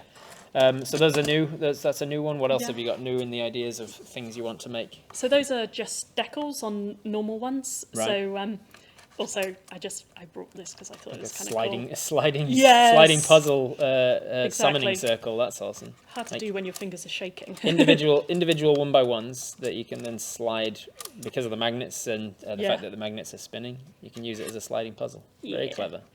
And then anyway, so You you might have seen as well a different way that I used your 2x2s in a more recent episode. Where I- yes, with the number puzzle. Just put some paper over them and stick some numbers and maths on them. So Yes. the ones from the Beanstalk episode of the Azarim campaign, where they have a maths puzzle to challenge. That was my Modular Realms terrains. Hey, congratulations, Ben. Yeah, well done, Ben, for actually solving the puzzle in Hey. only 7.5 minutes. Well, it's maths. You're on screen. All four of you are too many cooks situation. You're all Yeah. being like, no, give it to me. I'll get into here. Yeah. The answers to that puzzle, by the way, I made sure that it actually was possible, and I asked a mathematician in my Discord server about like. I thought you were a mathematician. I am a mathematician. Good mathematicians ask other mathematicians for corroborating evidence. That's fair. So I asked him, "Hey, am I right in saying that there is a solution to all of these things?" And I'm a mathematician, but not a coder. He was like, "Oh, I can code that for you immediately." Oh, Whereas I would God, sit down with a yes. pen and paper and be like, "I'll work it out myself." And he was like, "Yeah, there's 286 solutions. There's 286 ways to arrange these numbers into getting a 9 at the end of it." You'll be fine. I was like, "Yeah, they're gonna find one of them. It's Yeah. not gonna take them too long. They'll stumble, even if they're just stumbling blind around. They're gonna walk into it." Yes. So then for future things, definitely more wall pieces, Yeah. different sizes, because that gets asked of me a lot. Curved pieces and triangle pieces. Because, oh man, that's going to really open up 3D building. Yeah, when you right. have triangle pieces, so you can do proper gables, Yeah. you can do proper houses. Yeah. When you've got curved pieces, you can do more winding corridors and things. I also, you gave me some of these ones recently, Okay, which so I really this love. is an exclusive that I have not shown out at all. Exclusives. Like, not even to my Discord, no one. So this is... You're okay with me showing it though, right? Yeah, I think so. You think? Yeah, I don't have to. They have been sitting on the table, but I don't have to show them off. They're pretty cool. They are pretty cool. You should be proud of them, but I'm not going to press you into showing them off if you don't want to show them off. Let's do it. Let's do it. All right. Let's do it. So we've got Exclusive preview. We've got windows with mosaic, not mosaic. What are they called? Stained glass? Stained glass windows that are magnetic, so that when you are making your walls out of upright tiles, you can stick a stained glass window on it. Oh. How cool is that? So if we had Gotcha. So you got a little. So look how quickly you can put together a scene. Bam! You just put together a little scene, and you got a stained glass window in the middle of it. And because they're magnetic, you can kind of shift them down. You can shift them up. You can kind of move them along a bit. You can even put them up the top here, down the sides. Anywhere that there's a magnet in the tile that you're sticking it to, you can stick these things to it. Yeah. And that's because they're backed with magnetic paper, Yes. which blew my fucking mind. You were like, oh, I've put magnetic paper. I was like, that's not a thing. You can't have magnetic paper. Magnetic is metal and not paper. You're like, no, it's just made out of paper. Look, and then you You'd gave be me. amazed at what you can get, like that's got magnetic properties. You'd printed me some of these things, which are Yes. like picture frames that's just printed onto magnetic paper, so you can just add picture frames to your scenery and stuff. Yeah. So these will be going up in my store, like. It's like I wanna say actually in magic. It's 3 magic weeks. paper. Oh, I'm so excited by these because you can do all the things like, oh yeah, you can have picture frames and tapestries. You can also do doors if you don't have 3D doors. Yeah, if you have 3D doors, just stick a door on it. Now you've got a door through your wall. And then you can do rugs basically you can just customize the heck out of things. And because it's paper, I'll be selling the sheets in my store like, I want to say 2 or 3 weeks time. Nice. And it's going to be, I'll have a blank wanted poster and stuff. So if your party get into trouble with the guards, bam, you've got wanted posters. Exactly, and you just need to copy and paste their faces onto it. And then by next week, and it costs like 50p because you're just printing it. Yeah, And fantastic. boom. And it's so customizable, which makes it on the fly. You can just be like, and now this. So- And now switch up this, and the room. Oh, wild magic surge happens, and you summon a unicorn, and also the room starts to collapse, and you cast fireball on yourself, and you're not ready for things, and you go improvising stuff. You can just flip over to tiles. You can take this window off. You can throw the door down on the floor and be like, the door's fallen off its hinges now, and Yes. so super easy to customize as you go. So I'm starting with paper just to basically to see if folks like it and make sure people are good with the designs. But I'm also making 3D ones at the very least for myself. Yeah. But I have a feeling people are going to like them, and in which case, snap-on scenery is course, going to be my thing. With them being literally paper thin, you can carry them around. You Yeah. could just put them in your box. Yes. They'll fit in the book box. And you can have literally hundreds in your book box if you like. Yeah. So Yeah. good. So is that Total kind of circles. that's the direction that Modular Realms is going into? You're going to continue with making tiles. Have you got any particular terrain that you haven't done that you want to? Have you got? Oh God, yes. Yeah. What sort of floor tiling have you? Man, my still list got is some? so long. You've so got a big long. document of like. Yeah. I want to do Yeah. forest tiling. I want to do Oh, yes. swamp tiling. Yes. Oh, I got some of the sort of textile swamp stuff, and I use that quite a lot. Hey. I think they saw it when they touched down in the Evelyn Forest, Yes. Evelyn Swamp. I think they saw some of the swamp tiles from you there. Yeah. With like that, it's like isn't it like a grass that you can like shake onto glue or something? Is that how you do it, or are you That doing? one, no. Although you can do that. Right. That I was using basically grass paper stuff. So it's Okay, paper. so it feels Yeah. like it's paper that feels like Exactly. grass, and then you And- lay it on top. Yeah, the reason I did that was it's more durable if you're like rubbing against other tiles, chucking them in your bag or Yeah, whatever. gotcha. It doesn't shed as Yeah, it much. doesn't shed off. So- Yeah, so you've got a lot of things. What's the next one then of your massive list? What's the next one that you're trying to work on? I think definitely I want to focus on getting the building and the modularity, because I think the thing that I really love about my terrain, the thing that makes me happy, is when you can use and reuse it, so you don't have to carry as much, you don't have to store as much, but you can build and I loved playing with Lego when I was a kid. I Oh, was yeah. always playing with my brother's Lego. Yeah. And playing with this makes me feel that same happiness. Right. Yeah. And I like the idea of having triangles that you can make, you know, nice long Yeah. roofs, that you can do like proper hexagonal rooms, that Yeah, you can... right. I want to build a castle. I want to build a castle, and at the moment I can build a castle, but I can do it better. Yeah. And I You want to can do build it a better. square castle. Everything in the D&D worlds are always in 5-foot dimensions. Isn't it? Yeah. Yeah. So definitely... Has there ever been a desire for you to move away from using, like, to do an option of not 1-inch grids, to just do like a gridless version of them? See, I have thought about that. I did a opinion poll thingy to see what people Yeah. liked, and people wanted the grids. Right. And I was like, Yeah, I think So- I'm in somewhat of a minority there. Like when I'm doing maps, I prefer to have my maps gridless because I just measure Yeah. things out. Like, because thankfully, especially since my fingers were broken, that is pretty much exactly 30 feet. oh, well, that's useful. So like that's your six squares from there to there. So that's 30 feet. So I can go 30 feet, and I can measure things out. I can go on angles and stuff. That's very useful. You can have if you've got a mini in the middle and you can be surrounded by DM only 8 hacks. people, and it's like, well, no, because these two are tinier, so you can squish them up a bit, and that guy can fit in here to try and take an attack and stuff. I just like things to be a bit more gridless in Organic. the way that I play. Yeah. And so that's the problem whenever I get a map and it's like got a grid like very clearly in it. I'm like, well, I'll just have to use the grid for this. I tried to do it with the... Yeah, there's some that kind of hide the grid really well. Yes, that was the plot for these ones, was that the grid is still visible, but it's kind of hidden. It's like a mosaic, not cobblestone, paving stone, like a paving slab mosaic kind of design. Yeah, and the cobble ones, of course, Yeah, don't cobbles. have the grid. And when I do more wall pieces, I'm definitely going to do the wall pieces Wall without pieces a grid without because grids, so they're yeah. designed specifically for walls. Exactly. And then if they are usable as floor pieces, then all power to you. Yeah. So we've talked And sort of- doors. Oh my We've god, talked everyone future, wants doors. yeah, right. Yeah, Because you can more at the moment doors. just leave gaps in your walls, but actually having like a door you can put in Yeah. there, that's fantastic. We've talked sort of about the coming future of the things you're working on and stuff. Let's talk like far distant future, like blue sky. Where would you like Modular Realms to be? You want this to be like a full-time, big ass business. You want it to be CEO of 100 people. What are we pushing towards?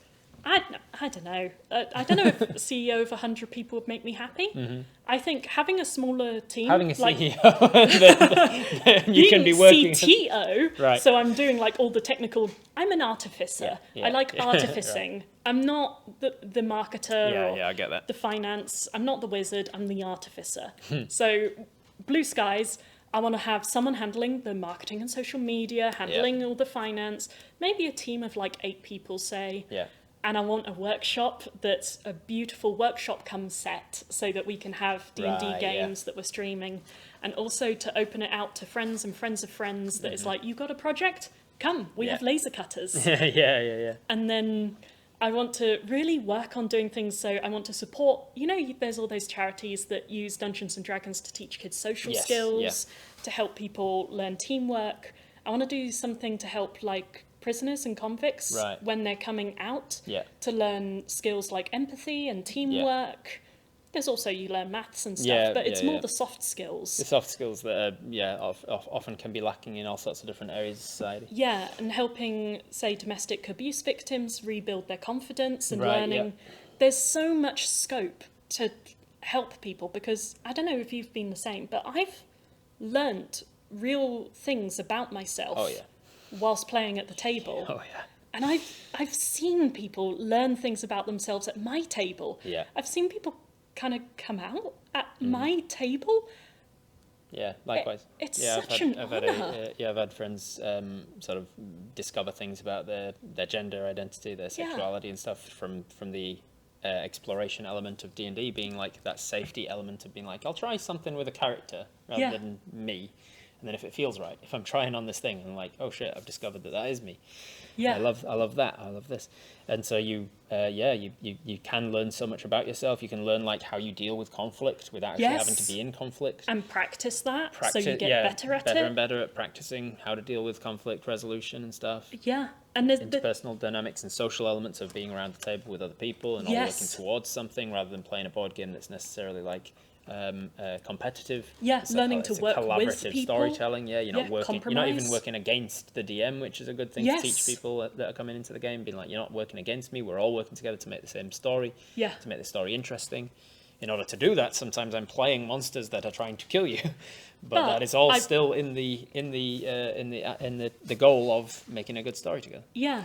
So you can really change people's lives with it. And then also I want to definitely improve my green stuff. So become a carbon neutral company, eventually, blue skies, become a carbon positive company. Nice. Because that will just make me happy. Yeah.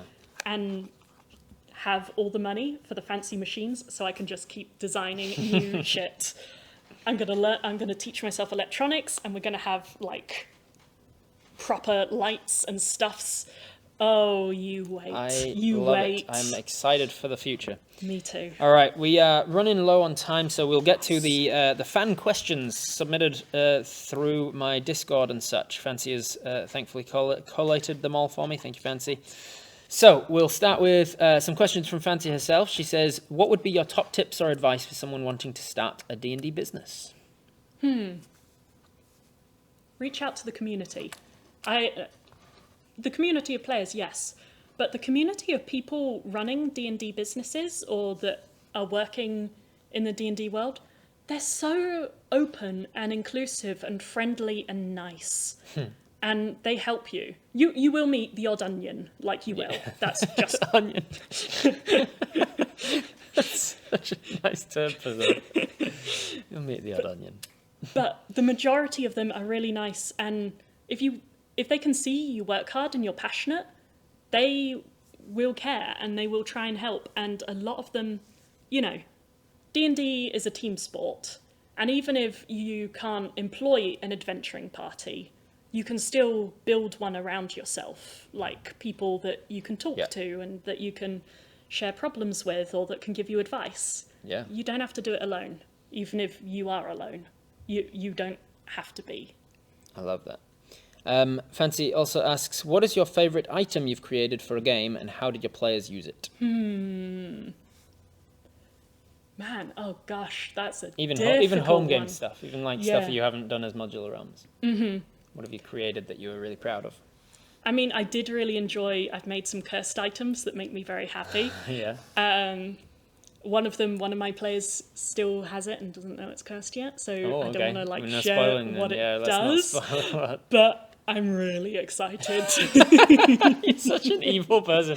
I am. So you got this beautifully like wholesome sort of presentation to you, your business, your whole brand. Like I remember raiding into you on stream one time, and just you went into this giggle fit because you couldn't believe that I'd raided. And for like a good 10 minutes, you couldn't even talk because you were just in a giggle fit. Yeah. And then like at the heart of that is like, I'm a wholesome person, but here's a pit trap, and here's an extra pit trap on the other side of that pit trap, and at the bottom of the pit trap there's an item that can help you get out. So use the item, and then it's cursed, and now you've got a curse on the way out of your pit trap. You know how everyone has like a shadow self? Yeah. This is the only, you can let it out when you're DMing. Yeah. From Svana, we have a question. Ooh. What is your idea with the magnetic terrain tiles? And if you have, was it your idea with the magnetic terrain tiles? And do you hold a patent on it? It was my idea. So when I started, it was before WizKids released their Warlock terrain. Right. So it started with me trying to buy double-sided magnetic terrain. Right. Didn't exist. So I was like, right, fine, I guess I'll make it. And then that started, of course, the evolution of going from north-south to rotating ones. Nowadays, I've seen there's been quite a few different companies that have used a similar design. I did patent the rotating magnet things, or apply for a patent. It costs a lot of money to apply for it. So patent pending. Yes. And then it gets to the point where you have to decide, like someone challenges your patent. Right. And then you have to decide if you're going to defend it. And defending it costs you know, Even more money. yeah, we're talking like to register was like 10 grand Jesus. New Zealand. So then you're like, you know, at Phew. a certain point, you're kind of tossing up whether it's even worth Would it. I lose that amount of business if somebody tried to steal the idea? Yeah, 'cause versus it cost me that much to even do it. In the There's first place? already people who have used a similar idea now. Even if I sent them a cease and desist, like I don't have the lawyers to get them to actually stop. So it's, you know. Yeah, it's all a game, really, isn't it? You've got to is. kind of just decide what you're willing to do. There's some elements of like bluff there, of like, I'm gonna tear you down. Yes, Eating beating beans from a can. Me.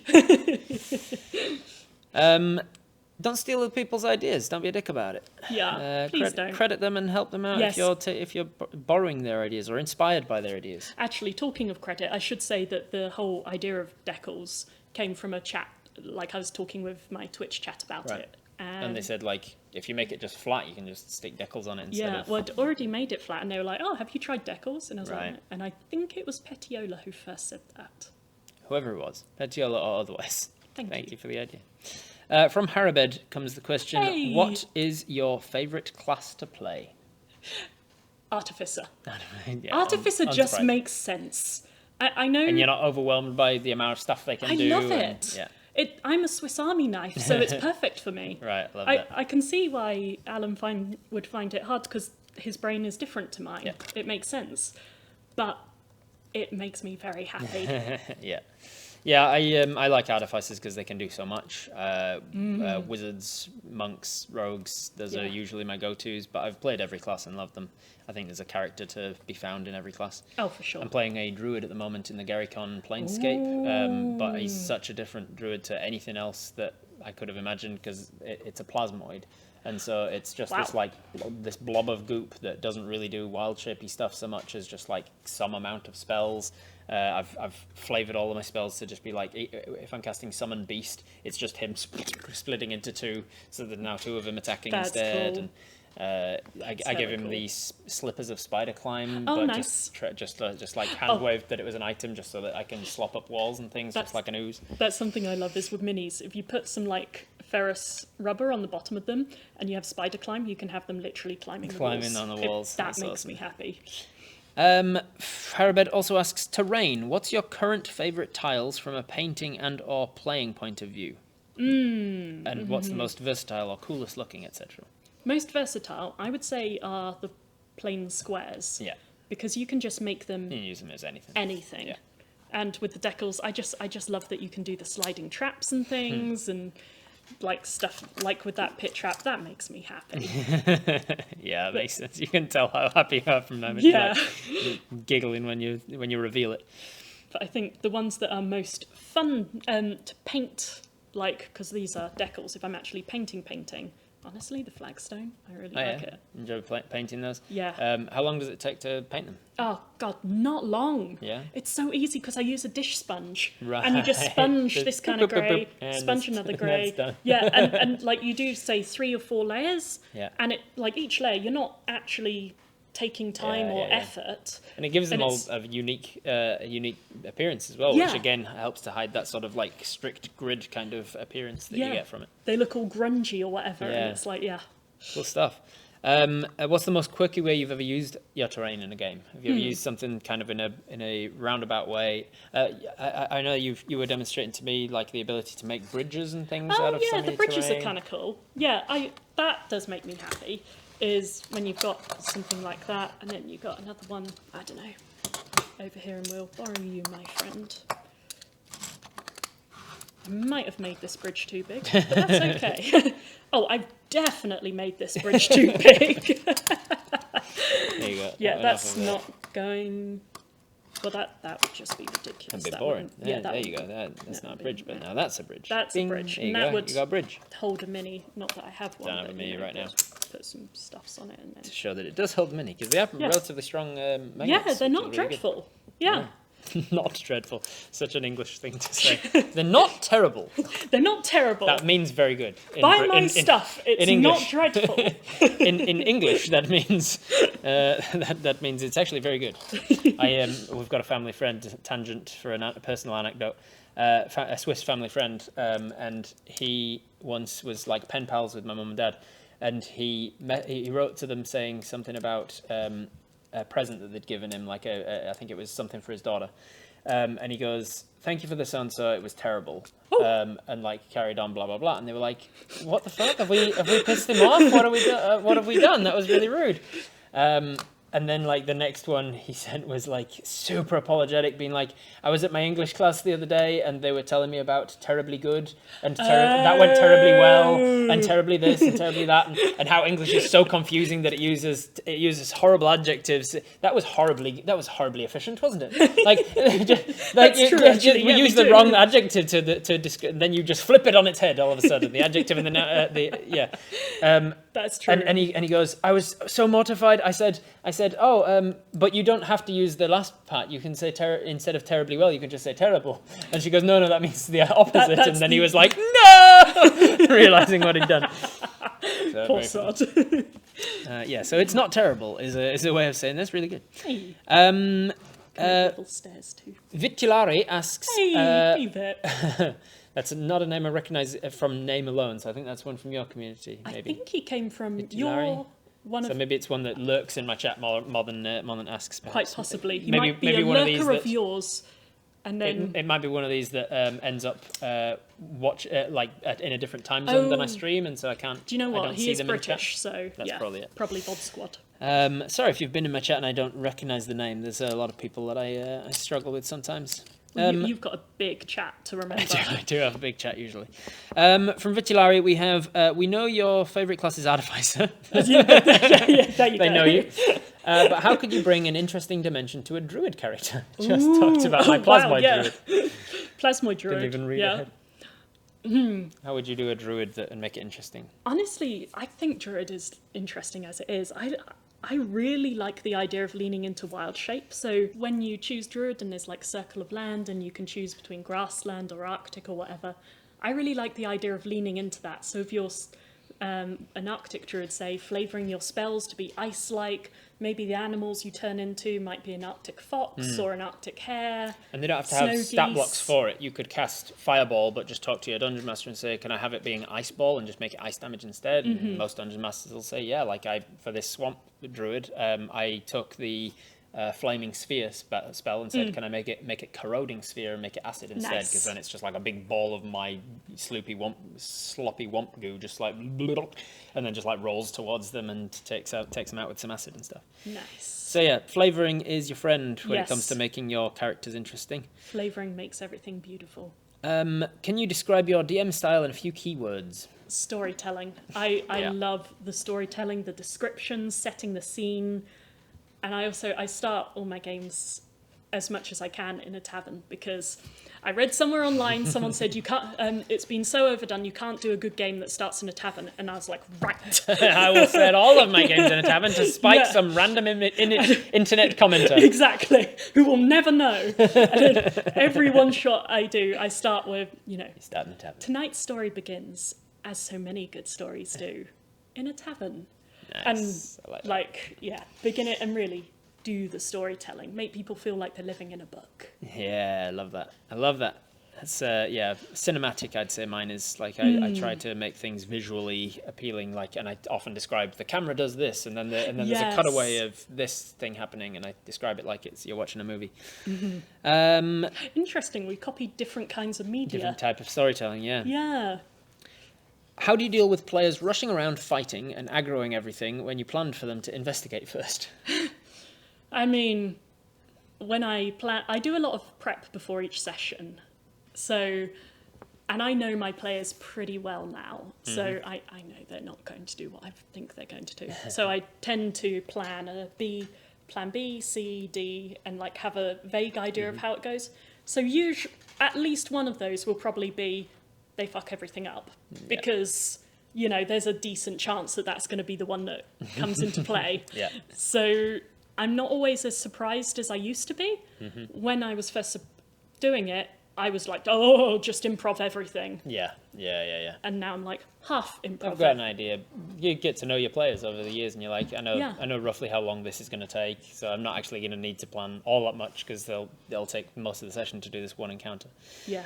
I think the question implies, from the way you've worded it, how do you deal with players? You're already implying like a negative connotation there. That like if your players are running around fighting and aggroing everything, that's them telling you that's the game they want to play. That's how they're having fun. Yes. That's the game that they're enjoying. So you don't deal with it. You cater to it.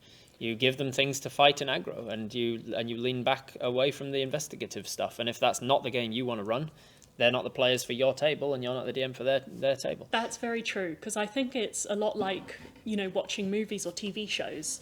The TV shows you like to watch, or the style or genre, isn't necessarily the same as your best friend or whatever.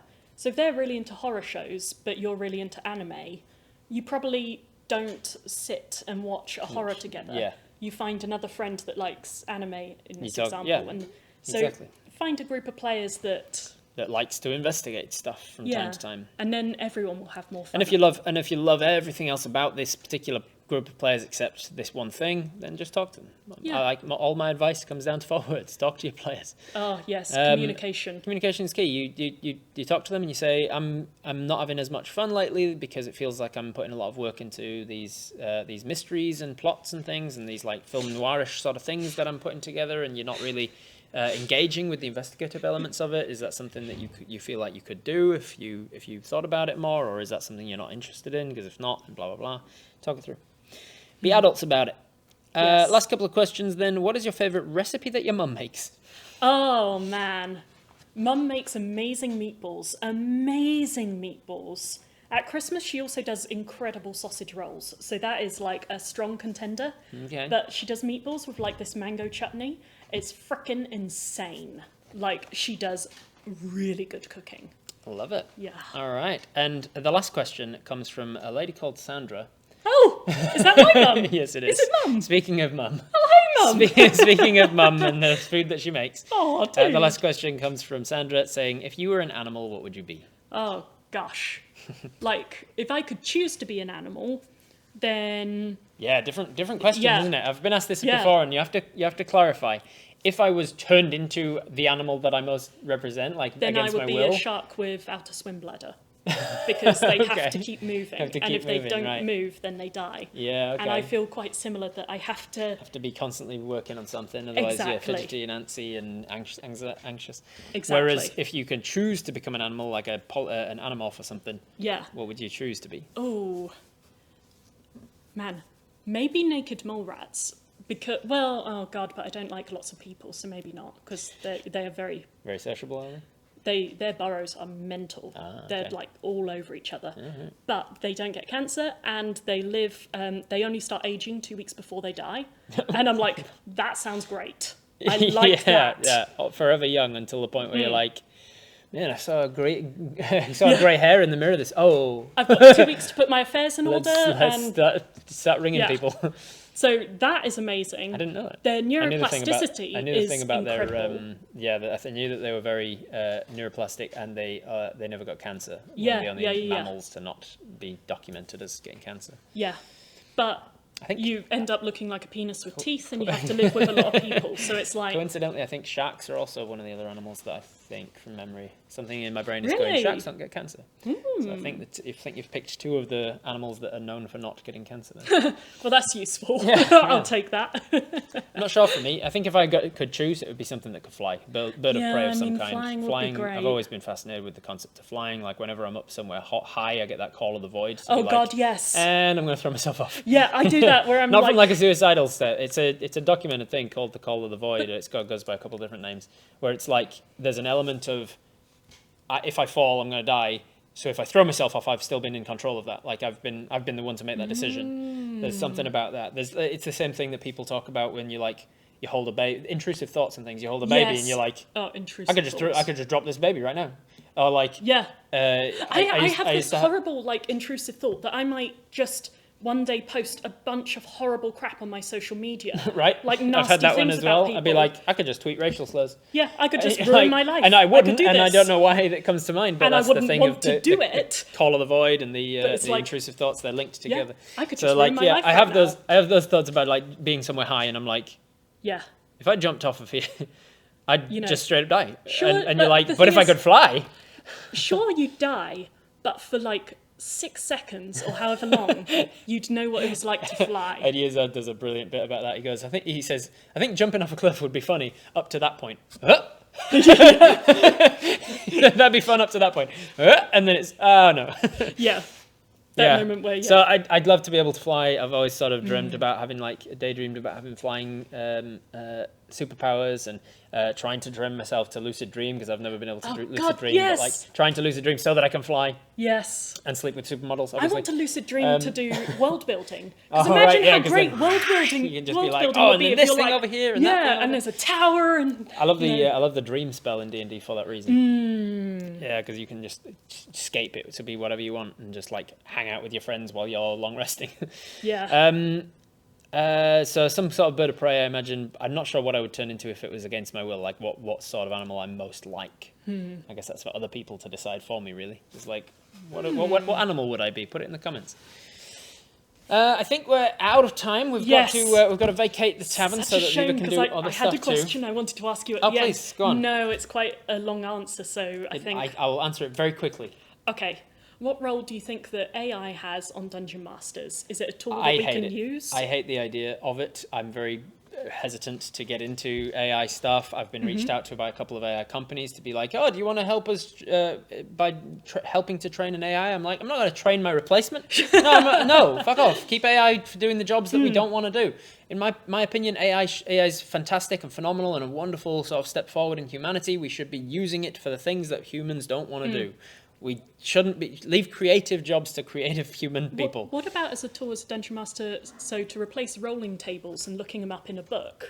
There's definitely a place for it, and it's definitely, we're going to over the years find some way that it meshes. But these ones that are coming out to be like, this is an AI that can take you don't need a dungeon master the idea of an anymore. AI DM, the human connection is what makes it so special to me. I think there's definitely going to be a role that we're going to find over the years of, It's going of to what happen. it is, but I'm hesitant to do anything to help progress that at a faster rate than it already is. Do you know what? That's fair, because AI is progressing real fast. Yeah, I'm like, we should be hampering things and slowing things down because Yes. it will continue regardless. It's gonna keep going, but we should be Yeah. actively trying to slow it down so that we can be managing. It's like, Yes, have time to regulate. so that we can and- so we can put regulations about it. There's the amount of stuff that you can do with like the AI training, like deepfake bots and like voice modulation bots and stuff.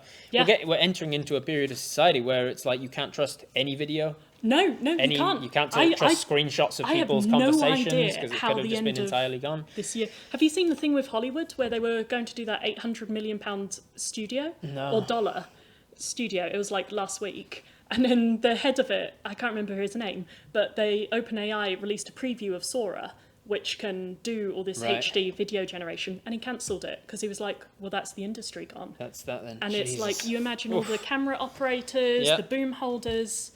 It's Man, such a thing. Yeah, it's scary, but it's like I'm generally trying to be optimistic about the future and things, saying that people are generally good. Yeah. We don't see a lot of it, especially because the vocal minority are the ones that are assholes and trolls. But people at the heart, on a whole, generally good. Yes. And I think society generally tends towards a direction that I'm happy with overall. But there are certain elements I'm like, I don't think we should be. I don't think we should be actively putting the booster on this. No. We should be putting the brakes here to slow it down so that so that humans we can move at this, keep up with it. Because I heard an analogy the other day that was like humans are trees to AI. AI is progressing at such a rate that it's like humans are moving at the space of trees, at the speed of trees. Yeah, I think it was predicted 2037 it will be 1 billion times smarter than a human, which is more difference than And they already train Einstein them by, like- and a fly. Yeah, they already train them by like, oh, here's the entirety of the internet. And Yeah, they just I read mean, it all what and they can go, go oh, wrong? okay, yeah, I've learned from using the entirety of the internet as a training module. So Yeah. I think we should be actively trying to slow it down, but I'm Yes. excited to see where it eventually becomes. I just don't want to use it in my own games and stuff. That's fair. I feel like it takes away from some of my creativity. Keep it for doing sanitation jobs or like complex calculations and stuff that's going to take forever. And I all that might stuff. use it to help me with video editing because I hate it. I do occasionally use it in private for just looking up if a concept works from my head to my visual description of it. I'll be like, this is how the god of whatever looks in my mind. He's got, I'll use my god Ultimez, the god of hunting, as an example because I used it in one of my Twitch Tales games. He's got a coyote's head and a dragonfly's eyes. He's got the body of like an upright, like a humanoid, but like covered in like gorilla fur, and he's got dragonfly wings. Because I looked into like what are the best hunters in the world, and it was those animals for various different reasons, depending on how you're asking. What do you mean by what is the best? What's your metric of success in hunting? Dragonflies have a really good success rate, right? Got like They've a got like a 98% success or something when they go hunting. They catch what they're going for, so that's why he's got dragonfly parts. Coyotes, they had something about their hunting was like, if you measure it by this metric, coyotes are the best hunters, blah, blah, blah. So there's a few different things, and I was like, kind of make him, he's the god of the hunt, so I'll make him an amalgamation of all these things. And then I was like, but does that look good? Like, I've got that in my head. I've kind of mushed all these things together because in concept, these are all good hunting animals. And so I went onto an AI art generator, and I was like, typed in what I would describe him as I'm in the way that I would describe him in the episode. And then it came back and I was like, yeah, that looks dope. And I didn't use that because there's also a problem with AI art being like trained on other people's work and just stealing them without credit. You have to use an ethical one, one that artists can opt out and get credit I didn't show the artwork, but I used it for my own sake, essentially. I've also used it when my players have got into an issue where I'm like, I cannot think of a way that they survive this. And I've described it and I'm like, can you tell me like 10 ways that they could survive it? And it comes back and I'm like, okay, that one actually works. Right. Okay. And it's interesting. That I've used it for because, my God. Hell, you've painted yourself into a corner. How do I get out? Yes. That's clever. Very clever. And at that point, you're using it in the same way that you would you'd reach out to another fellow dungeon master and be like, look, here's what happened in my game. Have we got ideas? And then you bounce ideas off each other. Yeah. So this is the end of our short rest. I'm out of my fairy vomit. Damn it. We'll have to go. We gotta go feed some more fairies. Yeah, we gotta go kill that hag. Of course we do. Yeah, so time's running. I'm looking at my sundial. Yes. And you need to more angle it to the north so that it's the right time. So we're finishing our short rest here. Where can people find you and all of the things? Yeah, you can find me. So the business is Modular Realms. So if you do modularrealms.com, that's my website. You can buy my stuff through the store. And you can find me on YouTube. If you Google, if you search Modular Realms, I'll come up. Twitch is Modular Realms. And you've managed to secure that handle on most things. But I think on Instagram it's the Modular Realms. Excellent. Well, thank you. It's been a fantastic opportunity to have an in-person recorded short rest with all the fun tiles that we can play with in a tavern, D&D studio. Thank you very much to Viva the Dirt League for allowing us to use the tavern for this. Thank you, guys. If you are here from another community, maybe Annabelle's, or you've just stumbled across this somehow, I'm Robert Hartley GM. You can find me all over the internet, Robert Hartley GM, Hartley. I'm a dungeon master full-time. I'm most well known for being the DM for a comedy group called Viva the Dirt League, in whose studio we are. But I'm also just DM all over the internet as well.